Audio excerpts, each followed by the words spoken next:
Indians rallied in the ninth inning to tie the game, but the White Sox had the final say to win Game 1 of the series. Manny Ramirez has joined his new teammates here in Chicago, but he is not in the starting lineup against the Tribe tonight. Justin Masterson will try to cool the Sox down and win back-to-back starts for the first time this season. It's all next on Sports Time Ohio. It's the final day of the month of August here tonight on Progressive Field as the Indians battle the White Sox Game 2 in this three-game series. Hi again, everyone. Matt Underwood alongside Rick Manning. Manny Ramirez is here. He is in a White Sox uniform, not in the starting lineup tonight for Chicago. And Rick, by my count, Manny is now the seventh former member of the 1995 Cleveland Indians to play for the Chicago White Sox. Well, they got Manny and, going to be the DH. He's not in the lineup tonight, but he certainly could help this ball club. But this is a ball club that's swinging the bat very well right now. When you look at Konerko, Rios, and the rest of this team, they lead the league in hitting with runners in scoring position, so he could only help. Mysteriously, Manny forgot how to speak English, but he did meet with the press before today's ball game. He doesn't know too much about the White Sox, but he's happy to be here. He's happy to be playing for us. He seems like his team, they're very loose, but he knows it's a good team, and it is what it is. Last time I remember Manny Ramirez was in Boston carrying out that flag when he became a U.S. citizen. He spoke great English back then. That was Joey Cora, who was acting as Manny's interpreter before the ball game here tonight. Well, Alex Rios needs no interpretation whatsoever. He is locked in red hot, a career-high tying 5-hit performance last night. And a couple bloopers got him going. That first one right there, and another blooper here to drive in a pair of runs. Then he put the swat on the baseball. He hit one into the left center field bleachers, and this guy is swinging the bat very well right now and has been in the last 5 games. You match him up with Konerko and the rest of this lineup, and they're scoring some runs. 21 hits last night for the Sox. Alex Rios with 5 of them. And you can see 435 in his last 5 games. Justin Masterson gets the start tonight for the Tribe. In 3 home starts in the month of August, he's given up a total of just 6 earned runs. Well, coming off a win against the Oakland A's, and Justin, he pitches much better in this ballpark for whatever reason. His ERA is 3 runs less here at Progressive Field than it is on the road. He's trying to go out there and win back-to-back starts for the first time this year. He's going to have to do it against a tough pitcher. Edwin Jackson, 2-0 with the White Sox since they acquired him with an ERA of under 1 overall, 8-10 on the year. All right, you've got a couple of minutes to come up with all 7 names of the former Indians. Now, I will do that. Of that 95 team that have now played for Chicago. We're back with all the play-by-play. Coming up next.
And White Sox getting ready for Game 2 in this 3-game series. Justin Masterson on the hill for the Tribe. Let's look at Ozzie Guillen's starting 9 tonight for Chicago.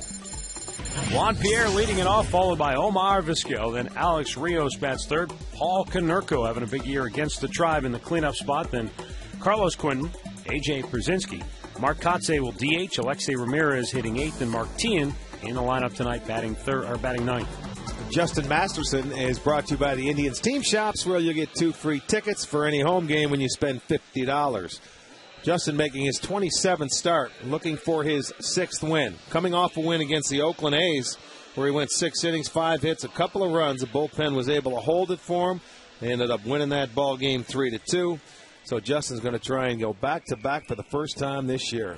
The grounds crew left the hose wrapped up in front of the White Sox dugout, and Ozzie Guillen had to go out and pick it up, and he's now carrying it back into the dugout as the first pitch was delivered for a strike one to Juan Pierre. Now Pierre slaps it to left field for a base hit.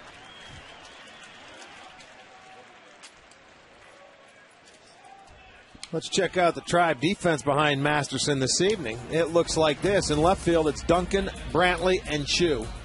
On the infield, from third to first, it's going to be Nix, Cabrera, Donald, and Marte. And Lou Marson again behind the plate.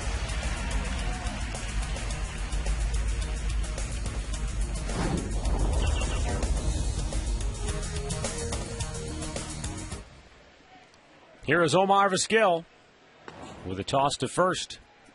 Juan Pierre with 51 stolen bases on the year.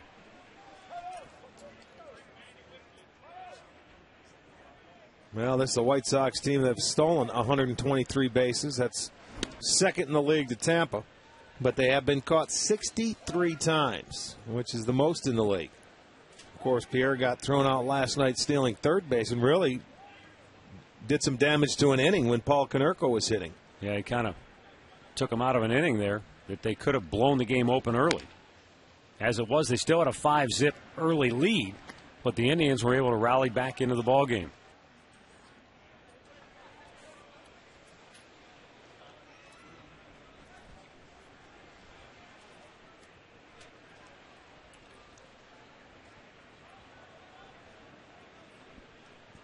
One and one the count on Omar Vizquel, 2 for 6 last night with a double. Well, Omar playing second tonight. He started at third last night. And Beckham again with the day off, or the night off, we should say. He may be back in tomorrow, depending on how that hand feels. I'll bet it's got to be a little sore today. I would think so.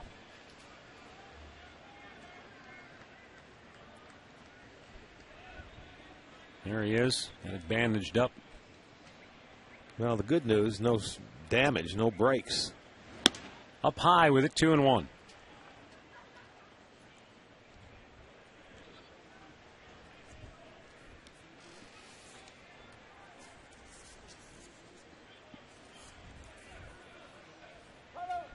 Omar Vizquel batting .341 over his last 41 games. And believe it or not, folks, he's only one hit shy of tying Ken Griffey Jr. for 48th place on the all-time hit list. He's passed a lot of people in this year alone. Runner goes. Smash to first. Marte with a nice backhander. To tag the bag to retire Vizquel. Pierre moves into scoring position.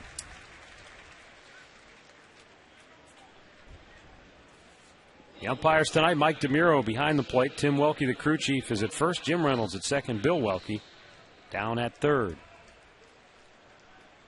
I wonder if Bill Welke and Nix will have a few words tonight. I would think it would be terse at best.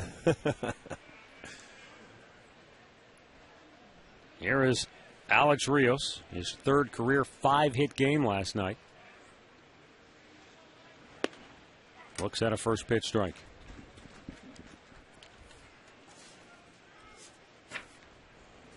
Yeah, Rios started the game yesterday hitting .288, ended up leaving hitting .295. And that's hard to do this late into the season when you have as many at-bats as he has. 485 at-bats this year.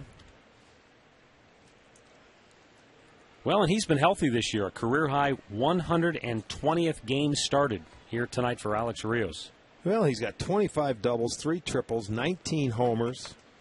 He's been solid in the outfield for him and hitting into the middle part of that lineup. This is the Alex Rios that Toronto was waiting for all those years. Yes, you're exactly right. Well, the White Sox took a flyer on him last year, and people thought they were crazy. You know, they picked him up, and nobody wanted his contract. Pierre dancing around at second base, and Masterson just stepping off. Well, Donald's keeping him close out there. He's close to second base. You just make him stop. Don't let him get that walking lead.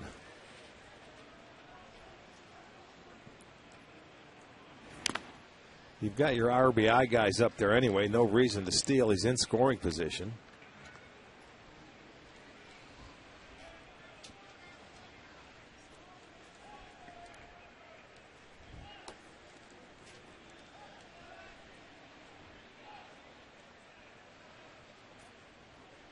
Now the 1-2 pitch.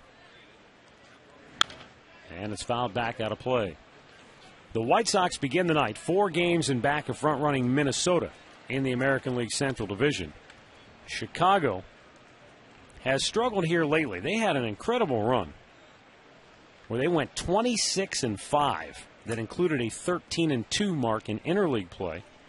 But since that run ended, they're 21-22. Well, and again, we talked. They know they need a little spark, and that's what they got Manny Ramirez for, maybe to give them a little spark offensively. Foul tipped into the glove. A strikeout for out number 2.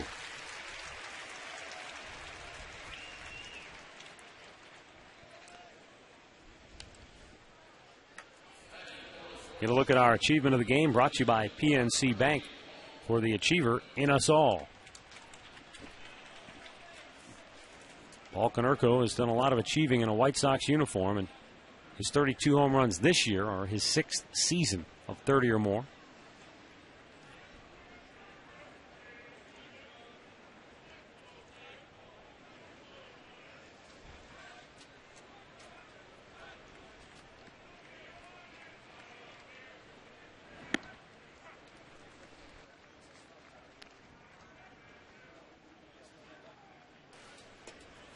Well, according to a report here, Rick, interesting, right at the deadline, Boston has traded Manny Del Carmen to Colorado for a Class A pitcher. So obviously Del Carmen, that's a waiver wire transaction. Hard-throwing reliever out of the Boston bullpen. Did Colorado claim him? Oh, they must have. That's how you work those deals. That's what I'm thinking now. But then they worked their trade out right before the deadline, huh? Well, he was a great arm when we saw him in Boston, but they would never put him in a situation. Ground ball to short. As Drupal Cabrera takes his time, flips it over, and the inning comes to an end. Leadoff single does no damage, and the Indians are coming to bat when we come back.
Here in the bottom of the first inning.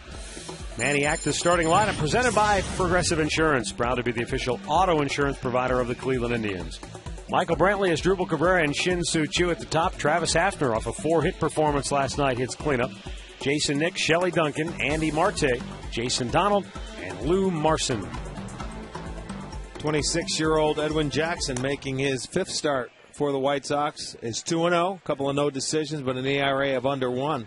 In his last 2 starts, he has recorded double-digit strikeouts. He struck out 11 Tigers, his former team, and in his last start in a win, 10 Baltimore Orioles. Michael Brantley looks at a strike. And here's a guy making his 10th start against the Tribe in his career, 5-1, 2.56 ERA. He's pitched very well. He's pitched good in this ballpark, 2-0 here. Fastball misses outside. And he's got a vicious slider. 6'3", 210-pounder.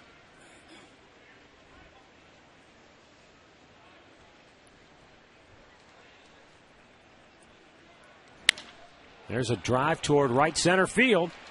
Rios chasing back, runs it down. Boy, he can cover some grass.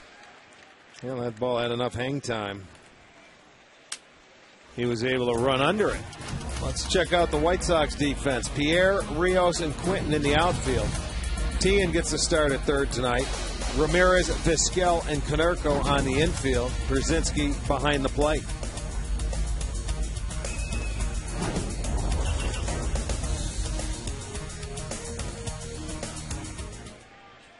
As Drupal Cabrera, 1 for 6 last night, steps in.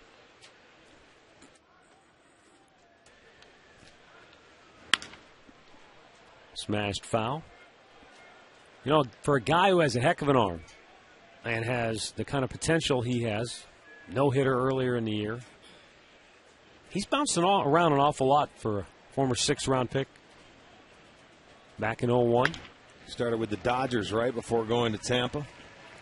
And then after that, he moved on to the Detroit Tigers, the D-backs, and now Chicago. I think Detroit wanted to dump salary, and he was one of the guys, and they found a taker in Arizona. They went with younger kids. Well, he was coming off a great year with the White Sox or the Tigers when he went 13-9 with a 3.62 ERA, and that enabled them to put him in that trade that sent him to Arizona. But he just didn't have much success with the D-backs, and as you said to me before the game, that's not an easy park to pitch in. Well, and you know, you figure, okay, he's going to the National League. He can face the pitcher. He may do a little better. But he's 5-0 in 7 starts against the American League this year with an ERA of under 2. I don't know if he feels better in this league or what.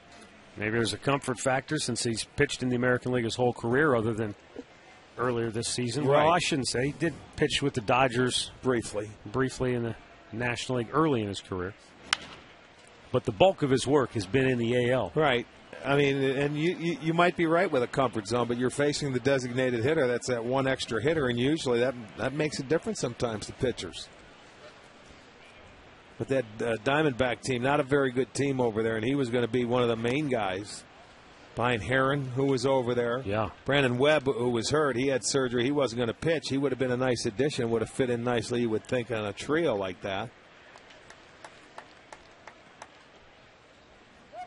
D-backs actually have one more loss than the Indians.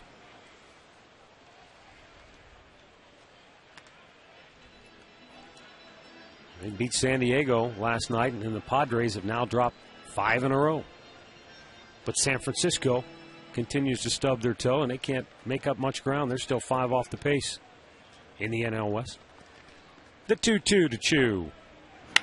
Smashed it into right field.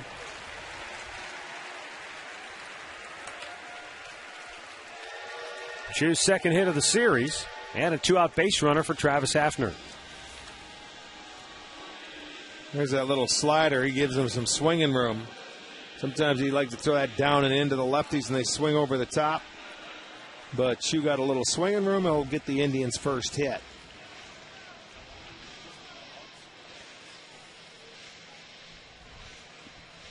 And that brings Travis Hafner to the plate. Coming off a 4-hit performance last night.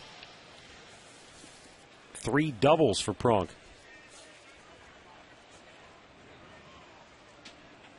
Hafner's second 4-hit game of the season.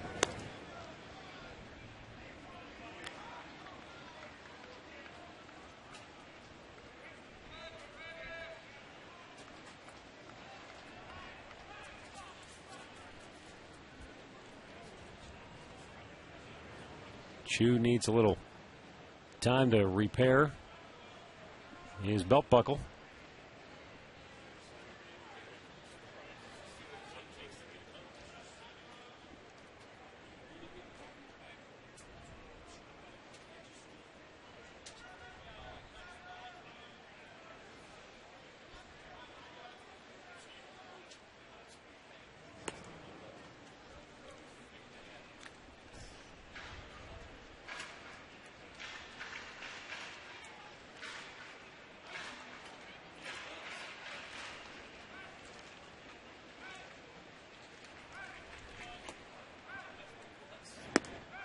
Bores it in there for a strike to Travis Hafner. You know the interesting thing about Edwin Jackson, I was reading, Rick, talking about his early career with the Dodgers.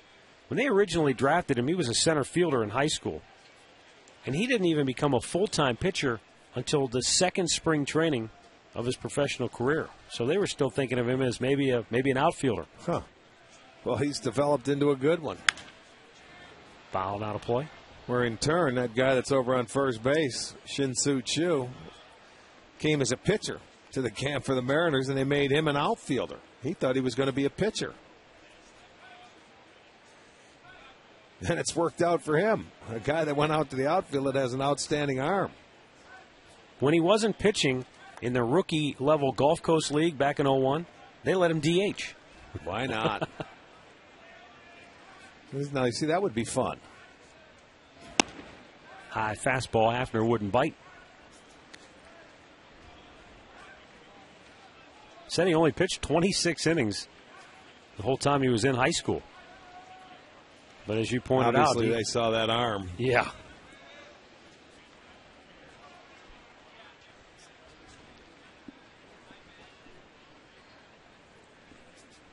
Now the 1-2. Another throw to first instead.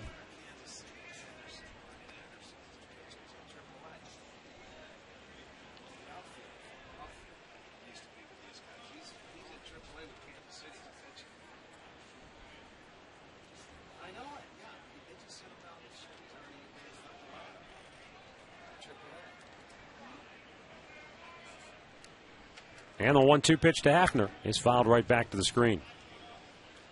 When Jackson was in high school down in Columbus, Georgia, he was a shortstop, but they had a couple other players on his team that were being scouted by the pros. He wasn't one of them.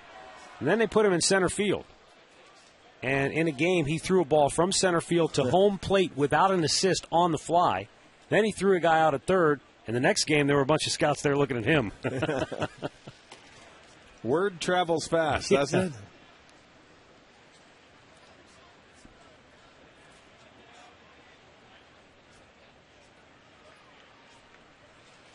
1-2 delivery. Swung on and missed. Jackson strikes out Hafner. And the inning is over. Each team with a hit in the first, but no runs across.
Baseball is brought to you by Subway. Play hard, eat fresh.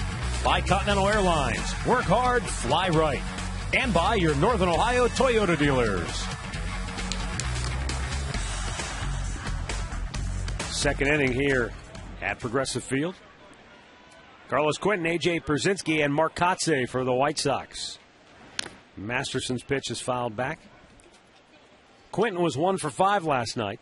.238 hitter on the year, but he's belted 24 homers, 21 doubles, a triple, and he's driven in 80.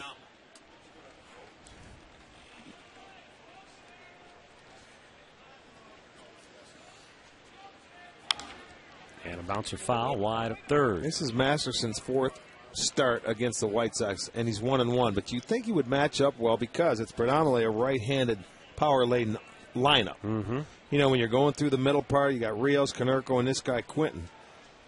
You know, the left-handers, you have Pierzynski, Kotze, not big power guys. I think with Justin, it's the same old story as if he's throwing strikes. If he's not giving them base runners, then he'll have success. That's true because he has walked 69 guys. That's up there in the league. I mean, and every once in a while, he loses his arm slot. And it seems like at points in the game, all of a sudden, you see him when he's lights out. He like that. Get ahead of the hitters and punch you out. Number 2. Watch this ball go down. Gets on top of it, and the bottom falls out. And you get hitters to expand their zone when you're ahead to count. And 9 of his last 10 pitches have been for strikes.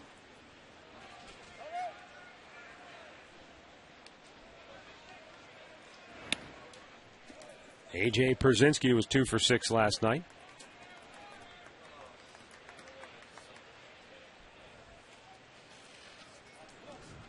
It was a strange game last night because Chicago broke out so early. You know, 5-0 lead after the first 2 innings. They had chances to put the Indians away. They couldn't do it. And Pierzynski at one point in time hit into a bases-loaded double play. And the Indians just kept, you know, they hung around. And they were able to get to their closer for 3 in the 9th. The 2 bullpens last night combined to throw 231 pitches in the game. Wow.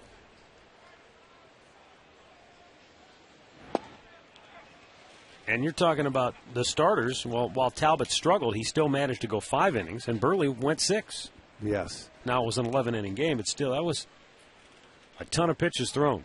Well, Indians pitchers threw 224 pitches in that game. And the amazing thing, out of those 224 pitches, the Sox, they swung and missed at 7 of them.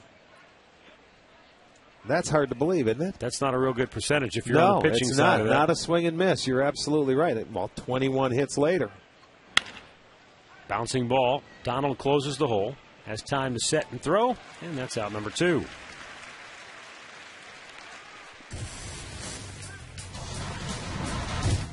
On this date in 2004 at old Yankee Stadium, the Indians had a day that we will not soon forget. A record-setting smoking of the New York Yankees, their worst home defeat ever, 22-0. And Omar Vizquel in that game had 6 hits for the Tribe. Had a chance for his 7th, didn't he? Yeah, he sure did. White Sox go 1-2-3 here in the second as Kotze grounds out. And we are scoreless middle of the second inning.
the ball game. No.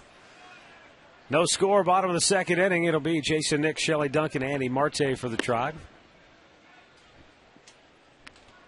Nix 1 for 4 with a homer last night, but was ejected after arguing balls and strikes with home plate umpire Bill Welke.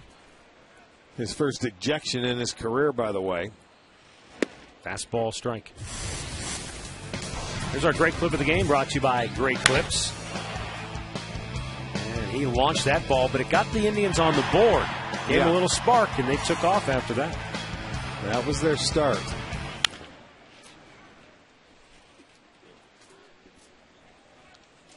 One ball and 2 strikes to count on Nix.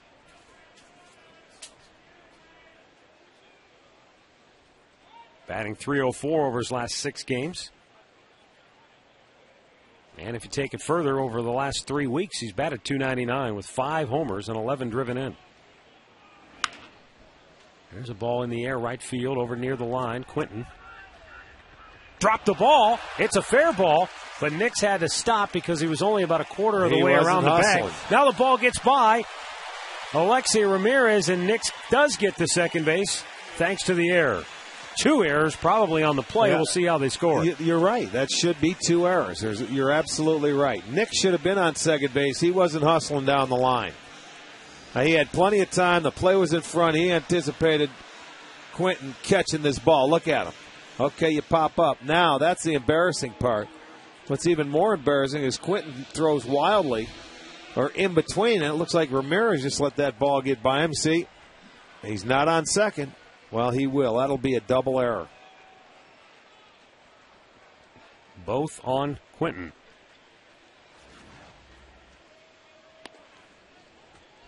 We've seen a few of those here lately, haven't we? Yes, we have. And 3, as a matter of fact, this homestand. 3. 1 by a third baseman, 1 by a first baseman, and now 1 by a right fielder. Jeff Larish was the Oakland third baseman that had the double error. And who was the first baseman? Swung on and missed by Duncan. Oh, I'm trying to remember now. They all start running together. Hold on a second. I know. Let me. Kaya Hue. That's right. Did it with Kansas City. He dropped the ball on a grounder and then compounded it by flipping it away. It hit the Aquina in his name. How about that, though? 3 double errors and 1 homestand. That's an oddity. It's been a season filled with those. Well, it has, and it's been, there's been some weird things on this homestand that have happened. In ball games, a couple of outfield assists, when guys were on first base, thrown out, 9-4, 9-6 putouts, 8 4s.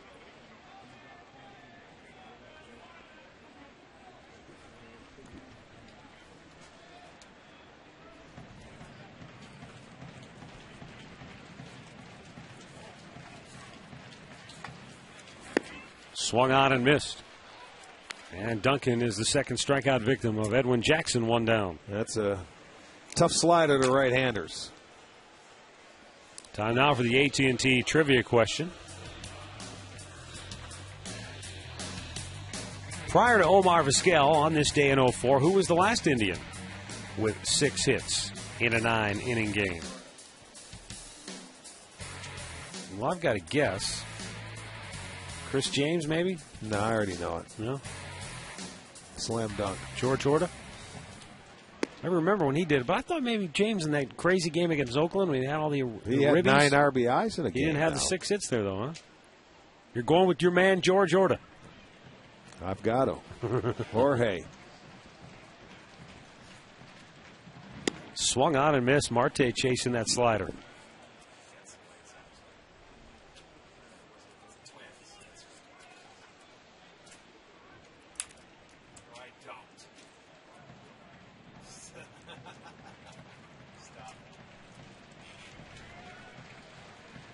Now the 2-strike pitch to Andy Marte. And he strikes out. Back-to-back Ks, 2 down here in the second inning.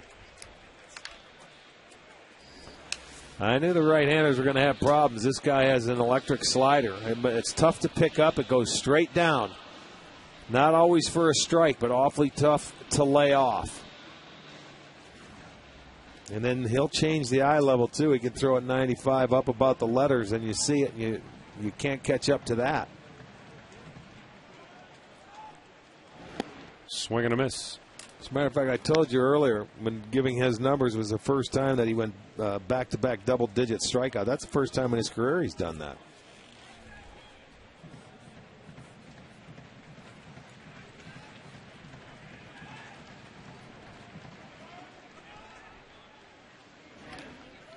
You know, you mentioned that game against Kansas City just a couple of days ago that had the oddities. Right. Twice that looked like they were base hits, but the runners were thrown out at second base both times. That was also the same game you had the Kaiahui double error. And that was also the same game where Matt Laporta got hurt. Remember, he kind of weird deal with the hip. And then Jason Donald came in, and in his first at-bat hit a 2-run homer that tied the game. And that was also the same game that the Indians had 7 consecutive strikeouts to end the ball game. So there were a lot of strange things in that one game. There was some strange things. It seemed like all homestand. Yeah. Their last 8 outs against the Oakland A's in a ball game were all strikeouts. Yeah, not consecutively, but yes, last 8 outs.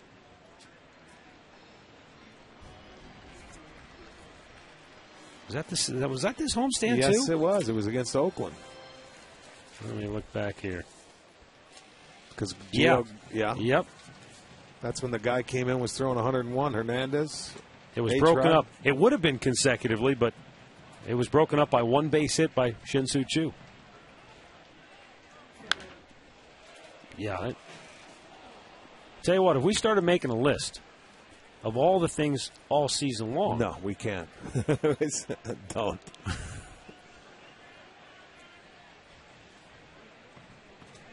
That's for Murph to do. They've got that on tape. 2 down, a runner at second for Jason Donald. He's down on the count 1-2. Well, there's that slider. Banged to short. Ramirez, long throw. Got him. So the double error does not hurt the White Sox. And through 2, we are scoreless.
Later in the game and see our Miller taste greatness moment.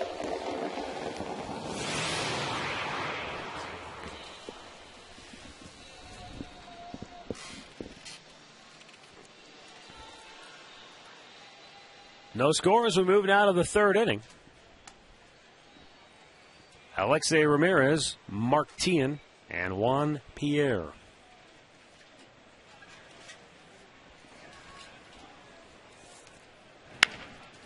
And Ramirez with a worm burner to short. Low throw, and Marte can't dig it out. It looked like Cabrera rushed it a little bit. I think he had more time to maybe gather it and get a decent throw off. He rushed it, went underhand, short hop Marte, and Marte couldn't pick it. So it'll go as an error on Cabrera. Oh, it was weird. It never really bounced. It just hugged the grass. It just stayed on the grass. That's why I think, he's laying back on it. He's getting his footwork together and just went sidearm and short hops Marte. So if the throw's there, he gets him.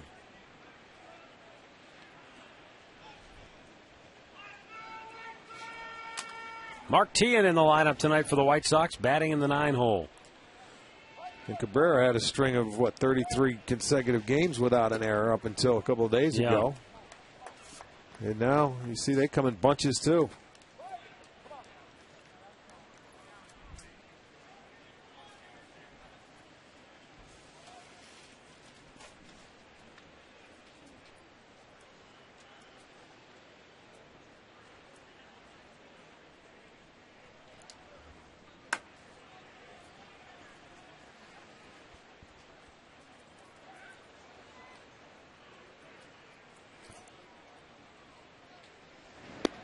Good breaking ball in for a strike. Teahen coming over to the White Sox. He missed some time this year, but he came over from Kansas City for, who was it, Fields and Getz, that went to Kansas City. And they ended up signing him to a 3-year deal. Wanted him to play third base to fill that void. And what happened when he got hurt, Omar was getting a lot of playing time there. They moved Beckham, who was there last year, over to the middle of the diamond. They wanted him at second base, so they made that trade to get Teahen over here to play third.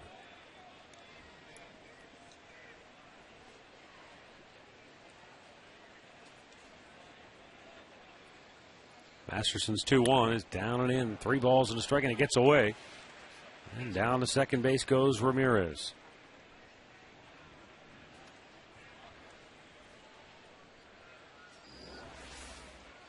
Let's see. I'm thinking that was a wild pitch. Take a look at it.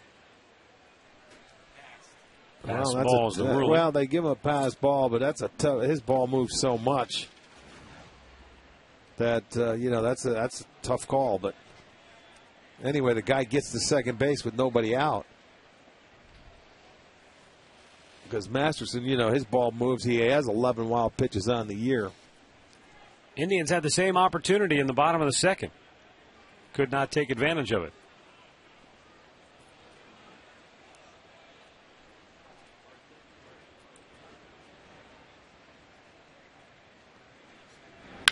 Teahen with a bouncing ball to first. Marte with the flip. But Teahen gets Ramirez over to third base now with 1 out. Well, we would like you to fill a house for shoes and clothes for kids. That'll be tomorrow when they wrap up this homestand. It'll be the third game against the White Sox. Game time is 12:05. And for every ticket sold, $1 will be donated to the charity. Call 216-420-HITS or visit Indians.com for the tickets. Tomorrow, noon. Quick turnaround.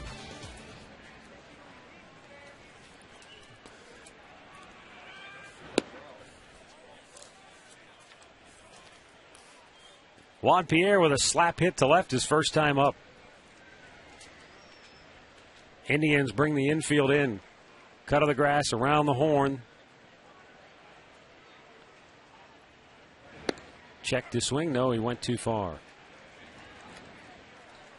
Or maybe Mike DeMuro just simply called it a strike. Yeah, that's true. Either he felt that he went around. Looked like a pretty good or pitch. He called it a strike. You're right.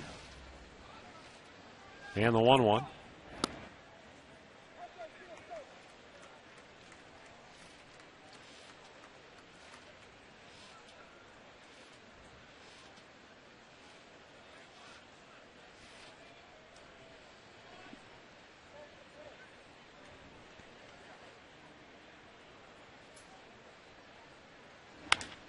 Popped him up. That's not going to get it done. Duncan riding in.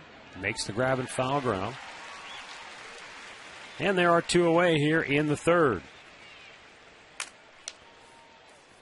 Brown's Trips Packs let you build your own 3-game ticket package starting at $99.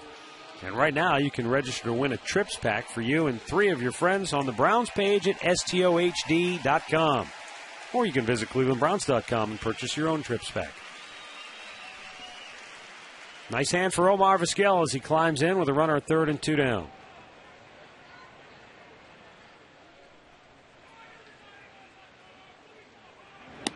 Thought about the squeeze right there. You saw Ramirez bolting down the line once he saw Omar squaring.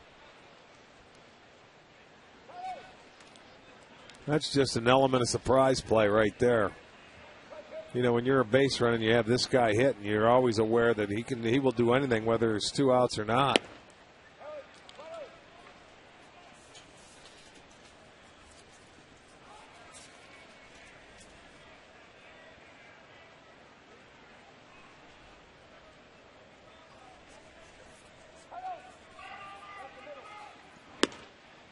Mentioned earlier that Omar is just 1 hit shy of tying Ken Griffey Jr. for 48th on the all-time hit list. He began the year in 61st place. So it's almost as if with every hit, he's passing somebody. And again, you get to where he's at. A lot of hits. Well, what's he, 27, almost 2,800, right? 2780.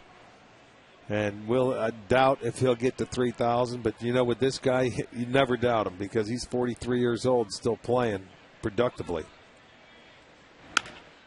Big bouncer to first. Marte waits back on it, tags the bag, and the inning is over. So a nice job by Masterson to get out of the jam. And we'll go to the bottom of the third, still no score.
Michael Brantley and Asdrubal Cabrera for the Tribe.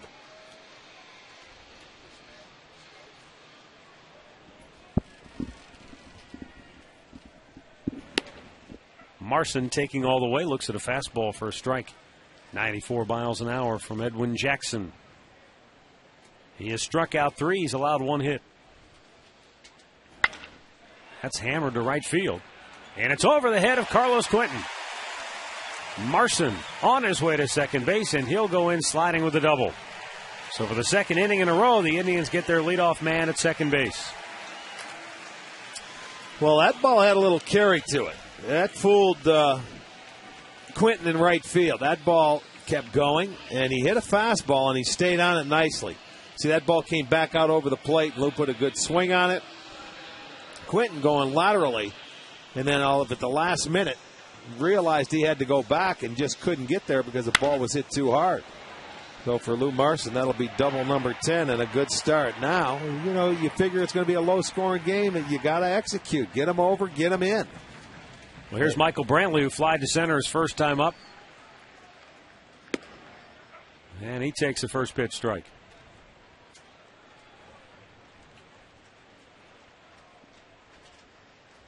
Both teams with an opportunity in the last inning to take an early lead.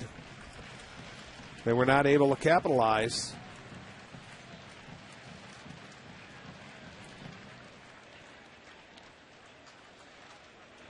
Now Brantley squared, but the pitch came down and in.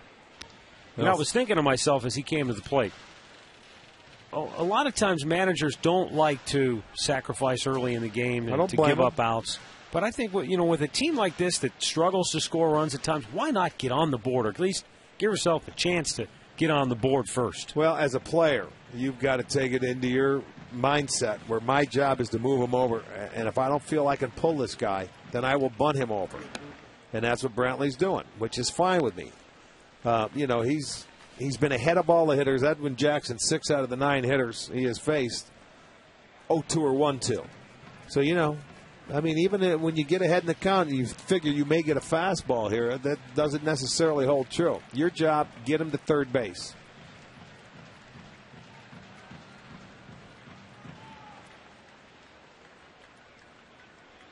Brantley takes a strike, and it's 2-2.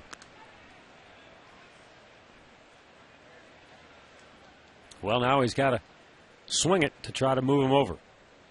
Well, now when you get to 2 strikes, you're just trying to put the ball in play. Trying to pull it is pretty much out of the realm. If you do it, it's a bonus.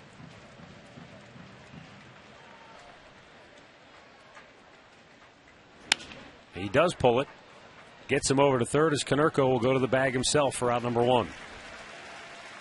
So nice job by Brantley to get the job done. Well, you might want to take a break away from the work week tomorrow. Come on down to the ballpark for lunch in 3 innings. Get a ticket for the game. It starts at $12.05 plus $10 to spend on food and drinks, all for just $15.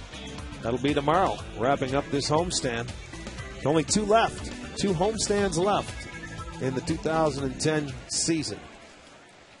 Well, like the Indians, the White Sox bring the infield in with that runner at third. And 1 out. The White Sox had that opportunity, but they hit a little shallow fly ball that was in foul territory. Now Cabrera will try to give the Indians the early lead, and he almost took out third base coach Steve Smith with a low screaming foul ball.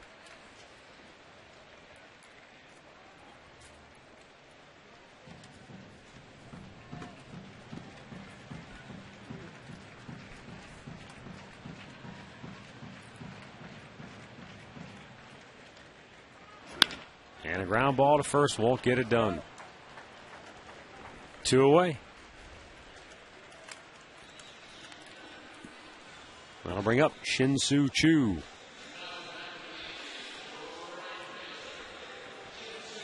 Jackson not necessarily a guy who's real easy to hit the ball in the air against, though. He can keep it down, even though he's got that good fastball that occasionally will yield some fly balls and some home runs. No, he's not going to throw you that pitch when he has to. Exactly. He's going away from it and going to throw that slider, keep everything down to try and get that ground ball.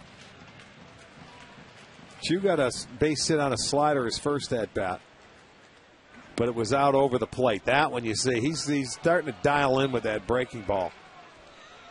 That's his bread and butter, his go-to pitch. The first pitch, the hit that Chu got was out over the plate on that slider. Jackson from the windup. Chu fouling it out of play. It's 0-2.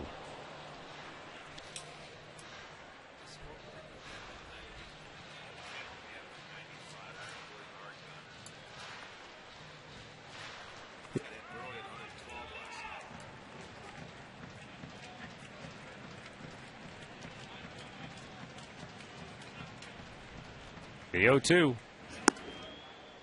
There's that high heat that he wouldn't chase after.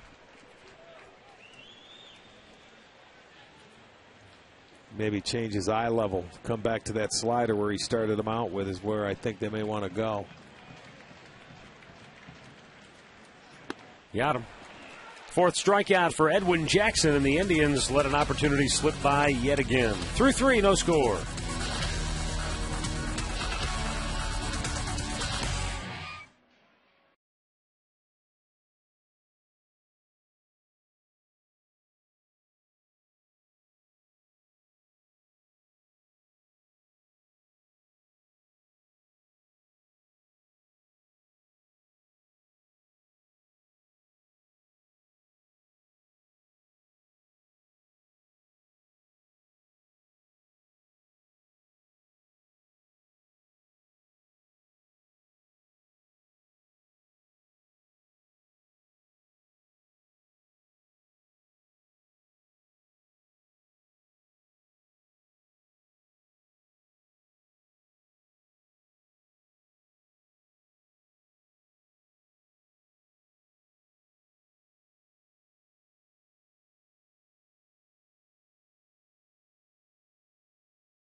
Here at Progressive Field.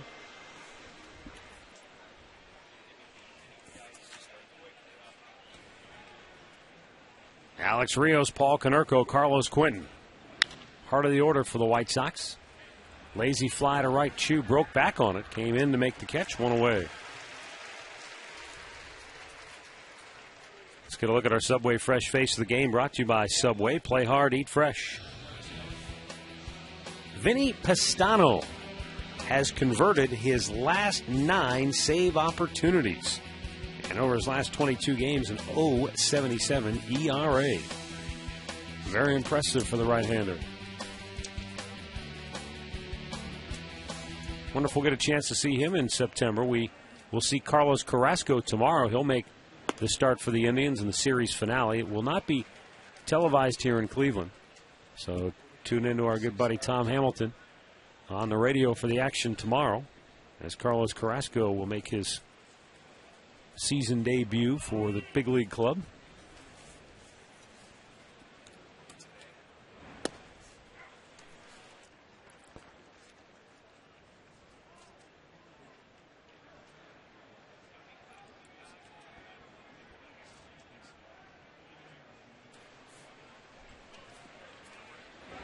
Konerko swing and a miss.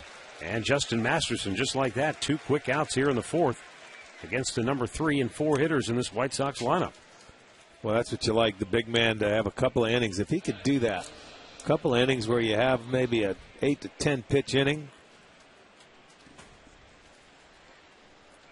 goes a long way in the start. For a guy that like him that, can get out of whack and go deep into some counts and walk guys and strike guys out.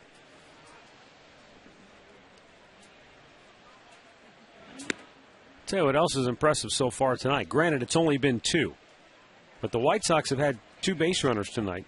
They've been the leadoff men both times, and yet they're 0 for 6 with a man on base. And a ground ball to short. Cabrera with a good, strong throw. And the Sox go 1, 2, 3. And Justin Masterson has retired 6 straight. He sets them down on 6 pitches here in the 4th.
A job site bar in center field.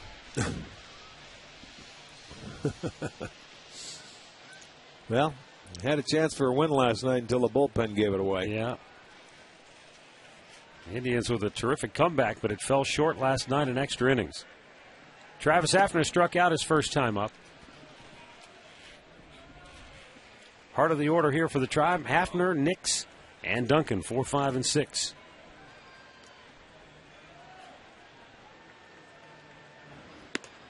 Outside with it, 2 balls, no strikes.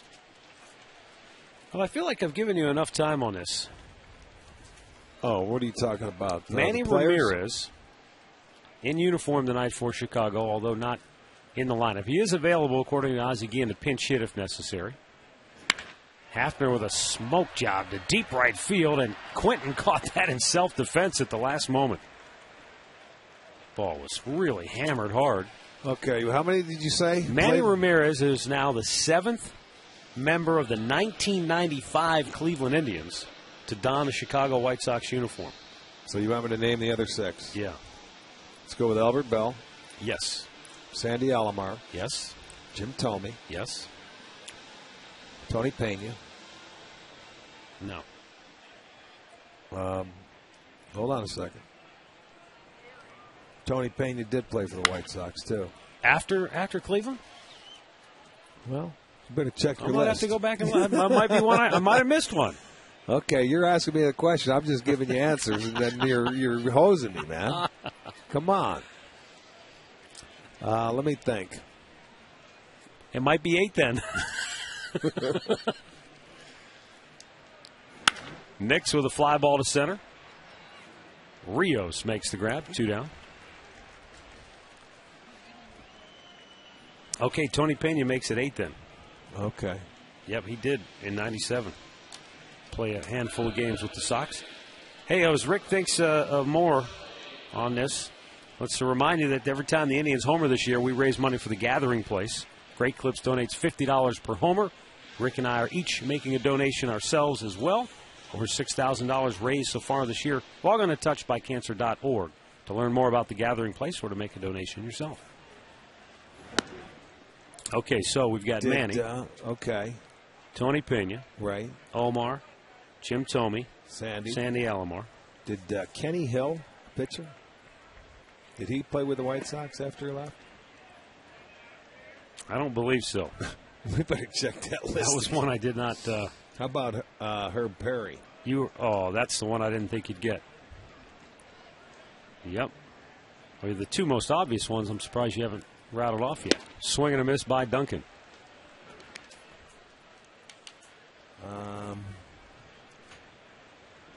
One was the first.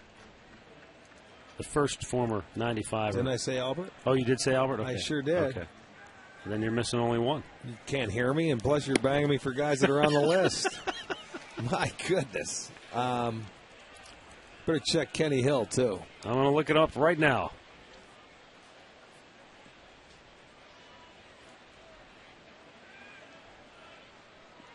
Well, it's not Baerga. I know that. Struck him out looking. He was just here. Kenny Lofton. You were right with Kenny. White Sox set him down 1-2-3.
McNuggets Party Pack. 50 Chicken McNuggets for $9.99. McDonald's, I'm loving it.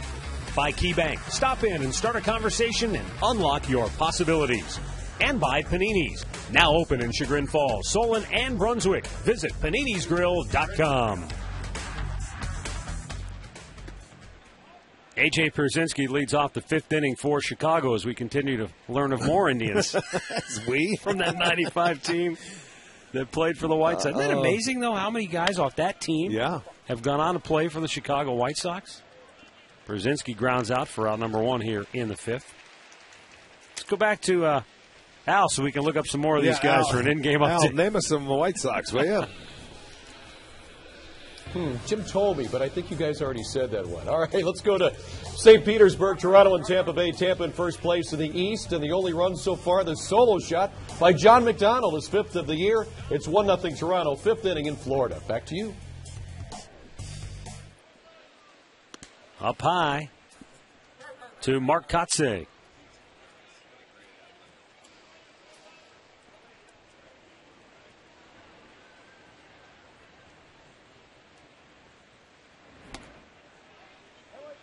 Two balls, no strikes. Kotze grounded to second his first time up.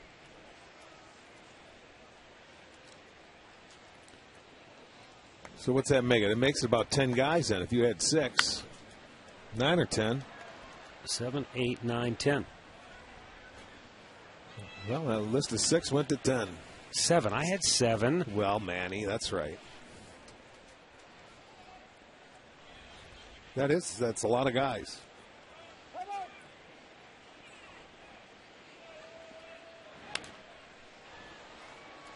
And what's interesting is, you know, the Manny, Kenny, Sandy, Albert, Tommy, Omar, those guys were all starters. I mean, those were your core guys on that team.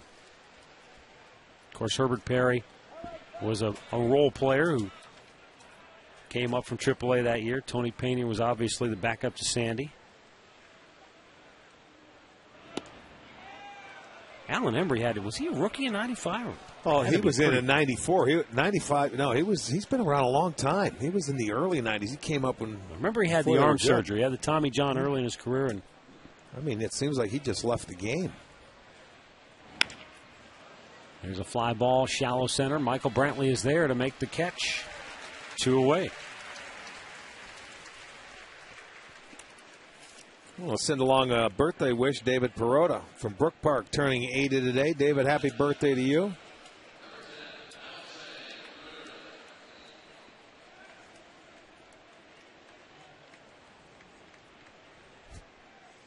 You know, one guy on that 95 team that pitched for everybody, I think, but the White Sox was Julian Tavares. Yeah, that's true.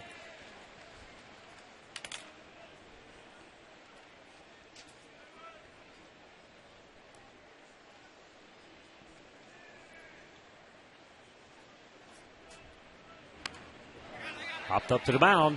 Masterson grabs it. And the White Sox again go in order, and that's 9 straight retired by Masterson.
No score. Bottom of the fifth. Andy Marte, Jason Donald, Lou Marson for the try.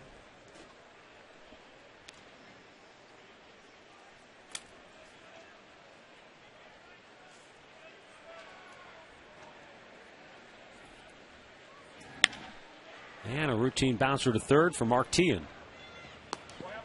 One quick out here in the home half of the fifth.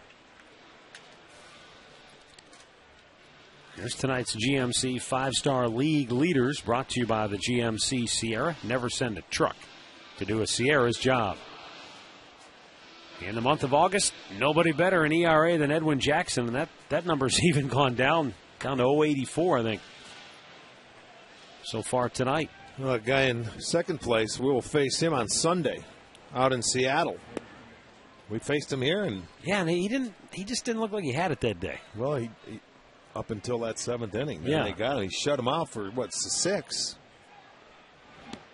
But remember, just remember thinking he just didn't seem into the game. Well, that's another thing. That was just starting out their road trip back then too. They have to go to Cleveland, to Boston, to New York. Or they had a four-city trip. Yeah, they went to Texas, Boston, New York. Uh-huh. Well, he's top of his class. He's right up there in the league. Scoreboard update brought to you by Wendy's. You know when it's real. Wendy's. Well, Chicago will be keeping a watchful eye, not necessarily the players, but fans will be keeping a watchful eye on the scoreboard tonight. The out-of-town scoreboard, as the Minnesota Twins and Detroit Tigers are now underway at Target Field in Minneapolis. 3-1 pitch. Routine roller to short. Alexei Ramirez takes care of that, 2 away. Boy, Edwin Jackson and Justin Masterson putting on a clinic here at the moment.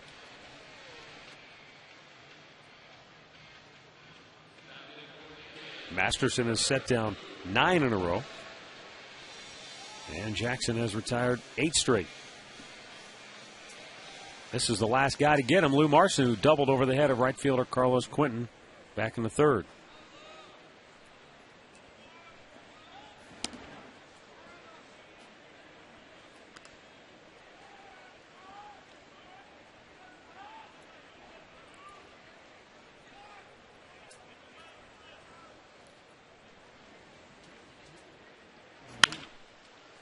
And a big hopper to shortstop Alexei Ramirez, and the Tribe goes 1-2-3. So each starter has retired 9 in a row. And Jackson did it on 9 pitches here in the fifth.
The game, Pepsi 24-ounce 6-pack bottles, 2 for $5 at any Northeast Ohio Mark's location. So come into your nearest Mark's, where you'll find a huge selection at low prices every day.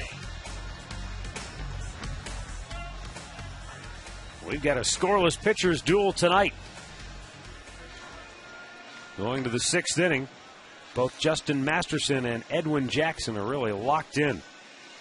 Jackson has surrendered 2 hits, Masterson just 1, and that came against the leadoff batter to start the ball game. The only other base runner for Chicago reached on an error. Martin grounded out to first, his first time up. Well, tonight, Justin, almost 2-1 strikes to balls. 11 out of 18 first pitch strikes. And I mean, that is so vital and key for him going out there. He seems like everything's slowed down. You know, he seems much quieter today out on the mound.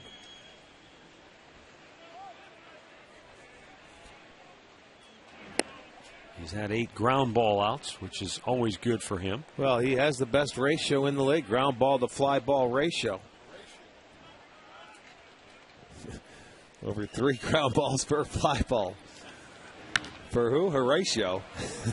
His 61st pitch of the night is fouled out of play.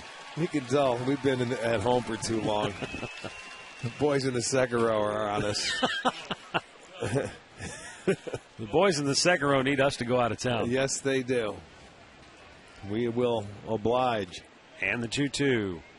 Swung on and missed, popped out of the glove. And Marson just lobs it down to first to record the out. 4th strikeout for Justin Masterson. 1 down here in the 6th. Kind of an odd looking play. Thought maybe he might have foul tipped it the way it popped out of the glove. But no, just hit on the heel there.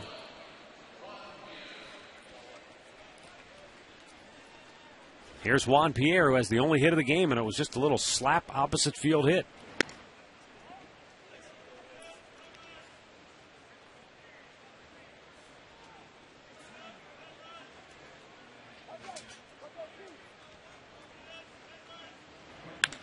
And he's got another one. This time he punched it right up the gut. Well, that short swing of Juan Pierre, and you know, you throw that fastball, you pitch him in, you pitch him out, he's going to slap it. Well, a Tribe game at Progressive Field, the perfect choice for a unique outing for your group. Special discounts are available for groups of 25 or more and up to 50% off every ticket for select games. Call 216-420-HITS. Visit Indians.com and plan your group event today.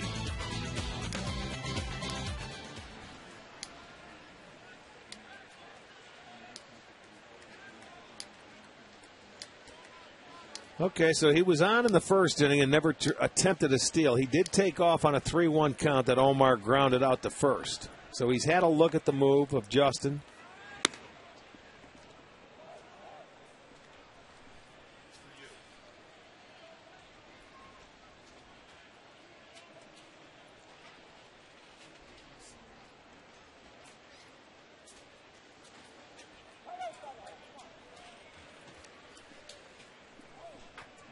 Didn't get a good, too bad. Lou had a good shot at him.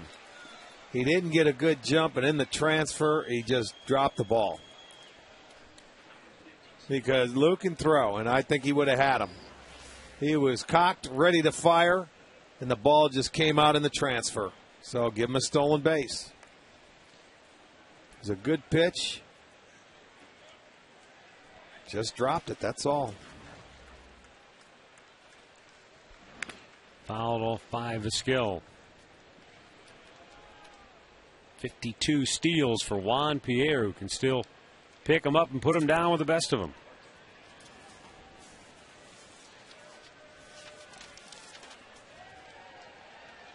Yep. He's stolen 50 for the 5th time in his career. Vizquel with a little liner caught by Donald, flipped to second, double play, ends the inning. So Justin Masterson gets a little help, and the Indians get out of the inning. We go to the bottom of the 6th, still no score.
No score, bottom of the 6th inning. Top of the order due up here for the Tribe. Michael Brantley, who is 0 for 2, will lead it off. Then it's Asdrubal Cabrera and Shin-Soo Choo.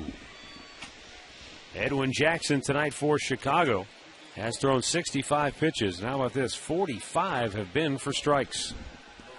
Set the Indians down 1-2-3 in the 5th on just 9 pitches. 3 quick ground ball outs. Got him out of the frame in a hurry.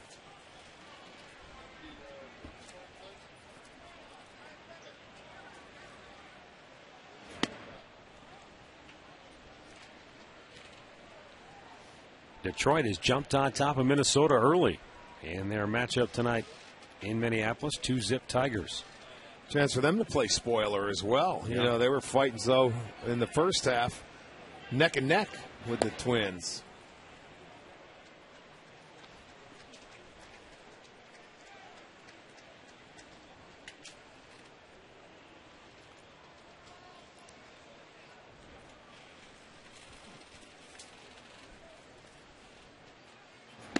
Good pitch there, called a strike. Brantley taken all the way, and the count is 2-1.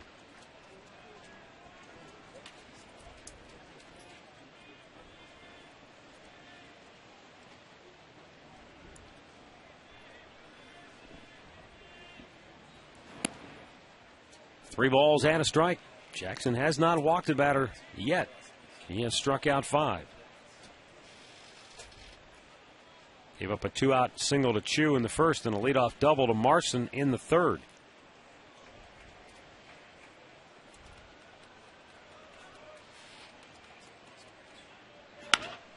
And Brantley with a solid line drive single to center to start the 6th inning for the Tribe.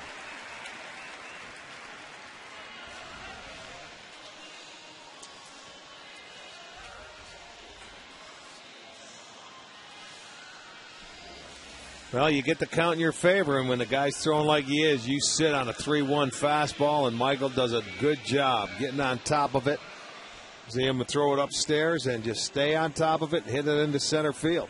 3rd hit for the Tribe. That's what you want. You want to get ahead in the count. This guy's been first pitch strike to many hitters for the Indians. All right, now in the 6th inning, do you give him a chance to steal a base here on his own? Well, we got to see the move here. He looks relatively quick to the plate. That's the 12th first pitch strike for Jackson. You know, you got to see how easy it is, or what his time is.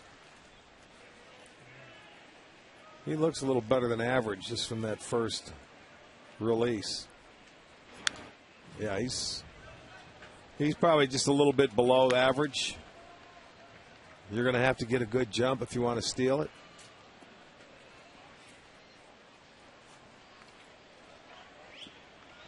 You've got Cabrera, then Choo here in the 6th for the Indians. A scoreless game.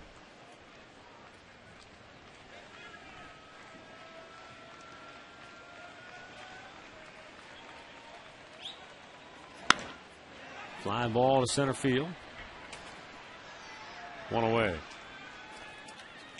Here's our game recap brought to you by your Northern Ohio Toyota dealers. It's been a pitcher's duel so far here tonight. Justin Masterson, 4 punch-outs, 8 ground ball outs. He retired 9 in a row at one point. And so did his counterpart. Edwin Jackson had retired 9 straight before Brantley's leadoff single here in the 6th. For a dealer near you, visit buyatoyota.com. Shin-Soo Choo, 1 for 2, base hit back in the 1st.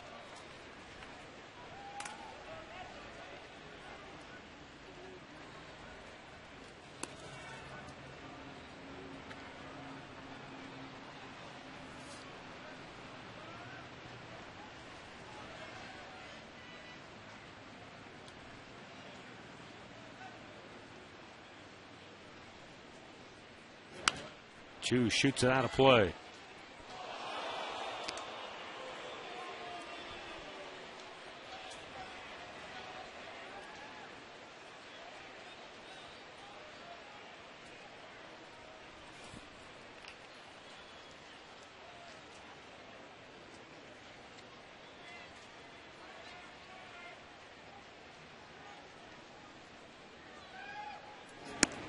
Missed in off the plate.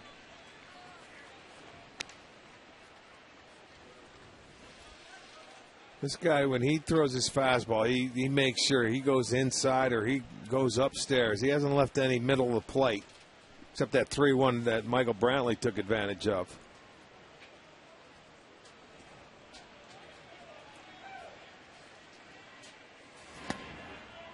And he missed down low. Jake Cordan celebrating his 21st birthday here in Cleveland tonight. And also, Matthew Kelly was here at the ball game last night celebrating his first birthday with Dad. No kidding. What a great place to spend it at. Okay, no doubt about it. Nice, warm August evening. check Speaking of August being the last day, did you know that there were 5 Mondays, Sundays, Mondays, and Tuesdays this year in the month of August? I don't even know what that means. 5 weeks on Sundays, Mondays, and Tuesdays. You know when the next time that happens is on the calendar? Check with me in 823 years. So you're saying this was a special August? Yes, it was. Runner goes. Chu fouls it right back.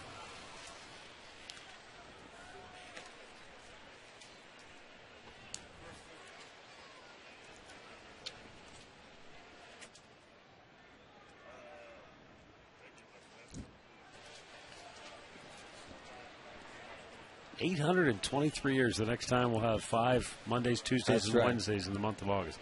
Check with Popper. You, my friend, are a well. I mean, I had to top that after working with Al in that Kansas City game when he dropped something on me. I figure I got to start. Swing and a miss. Throw down to second base, not in time.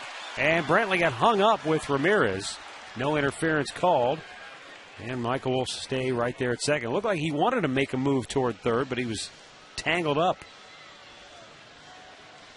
That's his 7th steal, and the Indians have a runner in scoring position, but there are now 2 down. That's another look at the steal, courtesy of Saucony Shoes, dedicated to inspiring every runner every day. At Saucony, we run. Well, I don't know if Ozzy's coming out to talk to him about this situation. First base open.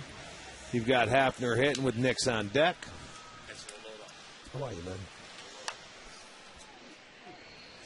Let's go back to the studios right now for an in-game update while we have a moment with Al Pawlowski. All right, Matt, Rick, let's go to New York where the Yankees are taking on the A's, and Nick Swisher with his 2-run homer here to right put the Yanks ahead 5-1. It's now 5-2, 4th inning at New Yankee Stadium as the Yankees try to keep pace now with the Rays. Back to you. All right, thanks, Al. 2 down. First base is open here with Travis Hafner coming to the plate. And Ozzie Guillen has certainly seen Travis Hafner do enough damage over the years that he is not going to take any chances. Not after he watched Hafner drive the ball last night for 4 hits, including 3 doubles. Well, and his last at-bat, I mean, he sent Quentin to the wall on the line drive. So he will walk his first, and that's a smart play. Got the force out, and let's take our chances with Nix.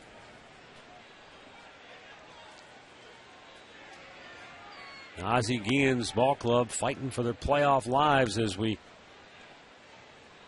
play the final day of August here tonight. 4 games back in Minnesota in the division. Every game seems to take on added importance as you get into September.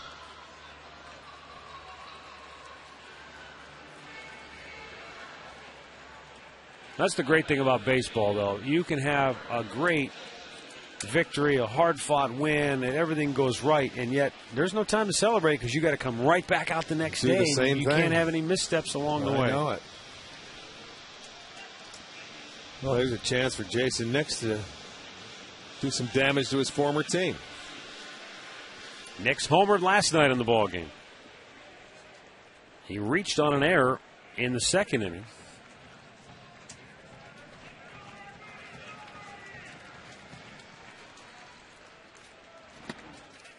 And he takes a first pitch strike from Edwin Jackson.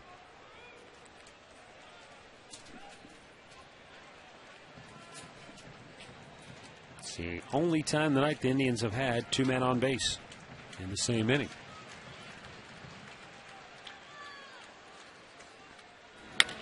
Nick's out in front of that. Well, that pitch, that was his chance. Now we'll see if he's going to get that slider. This is one he left up in the zone. You see that one? Took a little something off and had him out in front. That was maybe one of his worst sliders we've seen tonight. But he's ahead in the count 0-2.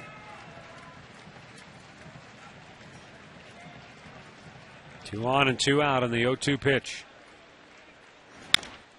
Big chopper, foul.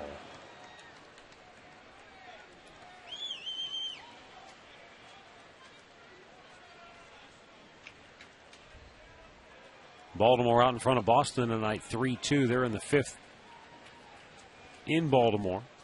Red Sox 7 games off the pace when the day began. And if you hadn't heard earlier, Boston traded Manny Del Carmen to Colorado tonight in exchange for a Class A pitcher. Certainly a move that will help the Rockies. 2-strike delivery. And Nix punches it to center. But Rios is there to make the catch. 2 stranded for the Tribe through 6. We are scoreless in Cleveland.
AT&T Rethink Possible.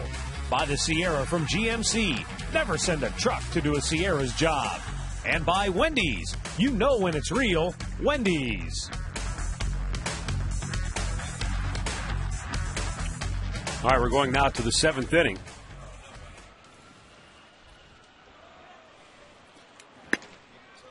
And the pitch to Alex Rios is outside for ball 1. He is 0 for 2 tonight. Well, both he and Konerko, in their 2 at-bats, both have seen 6 pitches. So he's done a terrific job against the big power guys here.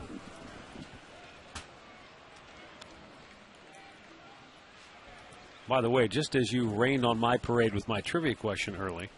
I didn't do that. You rained on your own. It was brought to my attention that the next time there are 5 Sundays, Mondays, and Tuesdays in the month of August is 2021. It is? Who told you that? I have my sources. No, sirree. 823 years. Redbird told me 2021, and I'm going with him. Popper. Popper told you? Well, you know that's wrong. That's right. Remember, he's the one that had the media guy the last time. He found out, though. Did he have the answer? No, but he found out the media guy was wrong. Well, right, but he's the one who put it in there in the first place. No, it wasn't. Swung on and missed. He would never. Rio strikes out. That's 5 for Justin Masterson. 1 down here in the 7th inning. Pretty good slider here by Justin. Great spot. took enough of it off, has Rios out front, and get that leadoff man.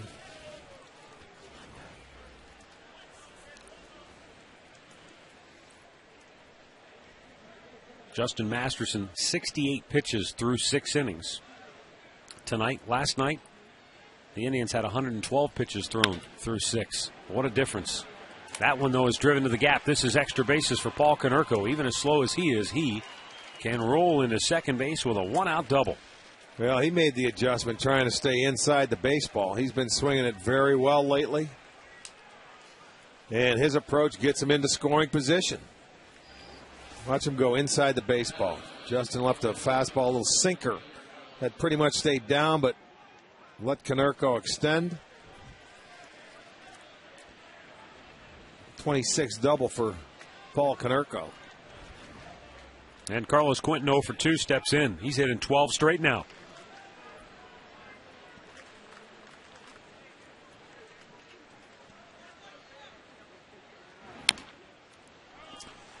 So I guess for trivia, we ought to just back off and let somebody else ask the questions. Is that what you're trying to say? We're better at trying to answer them. Trying is right.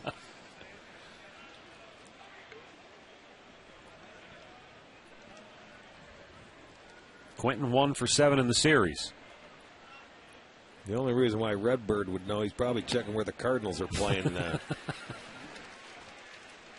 He's the only guy in the world that gets 2021 advance schedules. Mike, is that an off day? Do you know?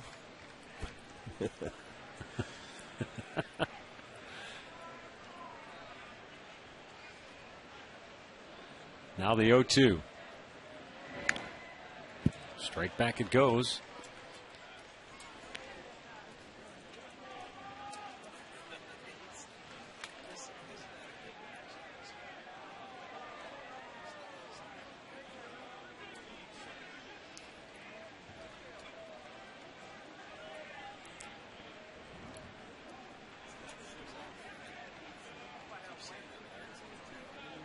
Swung on and missed. He gets the strikeout. His second of the inning, his 6th of the game. All right, let's do what we do best, and that's answer the AT&T trivia question. AT&T, rethink possible. Prior to Omar Vizquel, last Indian 6 hits in a 9-inning game. You're going George Orta. I have to because I saw George do it.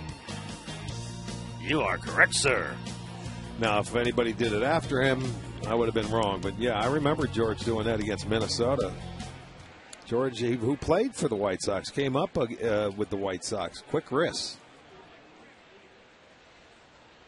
Did you know that you had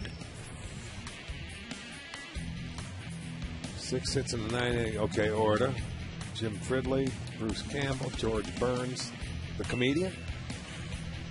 Say goodnight, Gracie. Frank Brower. It's a lot of hits, man. I did not know what you were going to say. What were you going to say did before you know were interrupted? You had 14 4-hit games in your career? I did not know. Do you know when the last one was? No. On your birthday, 1985. Against Baltimore? At Minnesota. At Minnesota? I don't remember.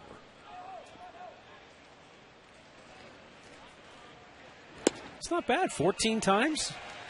4-hit game? Oh, my. From the second row comes the zinger of the night. And I said, that's not bad. And Tommy Bowe says, for a 250 hitter. It's been a long homestand, folks. I need a bulletproof vest to work up here. That's beautiful. That's how we like it. Masterson with a 1-2. Swung on and missed. He got him. Justin fans 3 Sox in the inning. 7 on the night.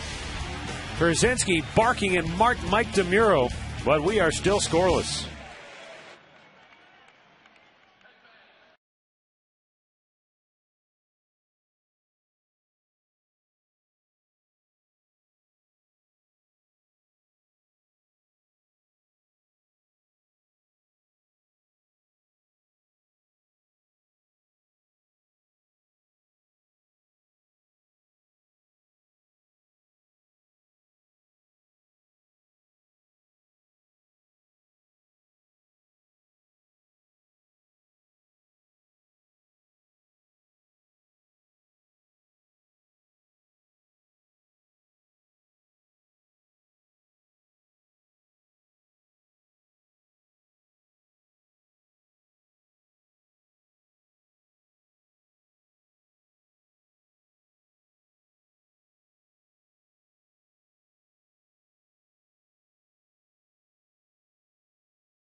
Panini's home of the overstuffed sandwich with 3 new locations now open in Chagrin Falls, Solon, and Brunswick. Plus, coming soon to Twinsburg. Log on to paninisgrill.com for a list of locations.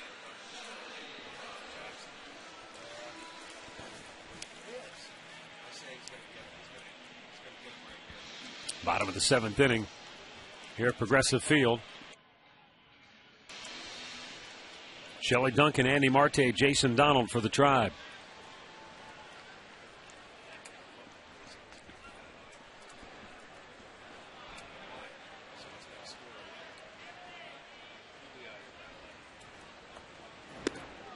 Hits are even at 3 apiece. White Sox have left 3. The Indians have left 5.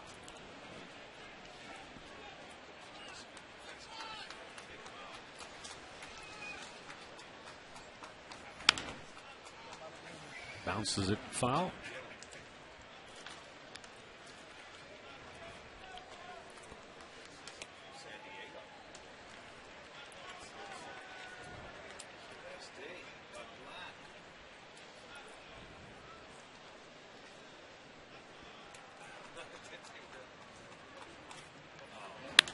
Duncan with a long drive. Deep left field. Pierre's looking up. It is gone to Souvenir City. Shelley Duncan with the game's first run. His 8th homer of the year puts the Tribe on top 1-0.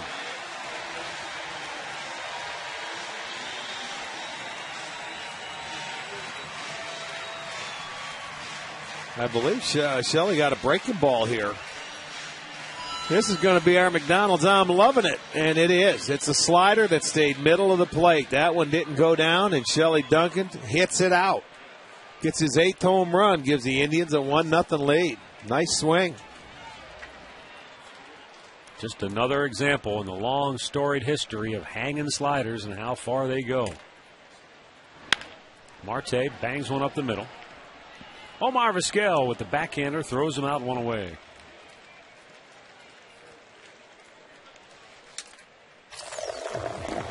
Here's our Miller Taste Greatness moment, courtesy of our producer, Jim Murphy, who all these years later still has a man crush on Albert Bill. On this date, with another walk-off blast from Albert. We could show a few of those, I'm sure. Jason Donald is 0 for 2 on the night. It's a good thing we're not televising tomorrow. Might be fisticuffs. Swing and a miss. 1-1 the count. Shelley Duncan with that home run is now 4 for 9 in the series.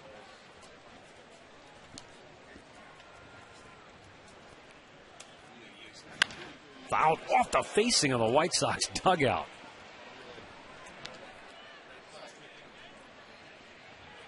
That's the Indians' 6th straight game with a home run.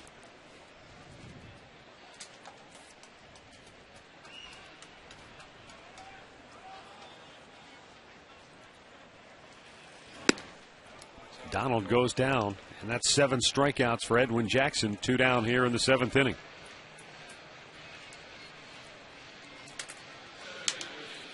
In the month of September, when Cleveland hits a home run on STO, we'll be giving away Coca-Cola for a year. Winners will receive 24 12-packs of Coke. Visit STOHD.com now and register. Lou Marson takes a strike. He is 1 for 2. Doubled to right field his first time up. Grounded to short in his last trip to the plate.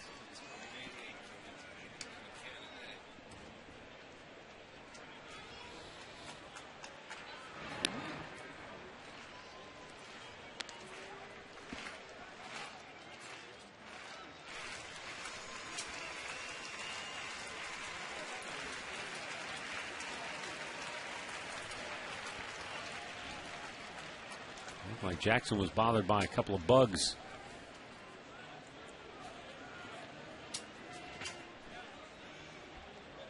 The 1-1.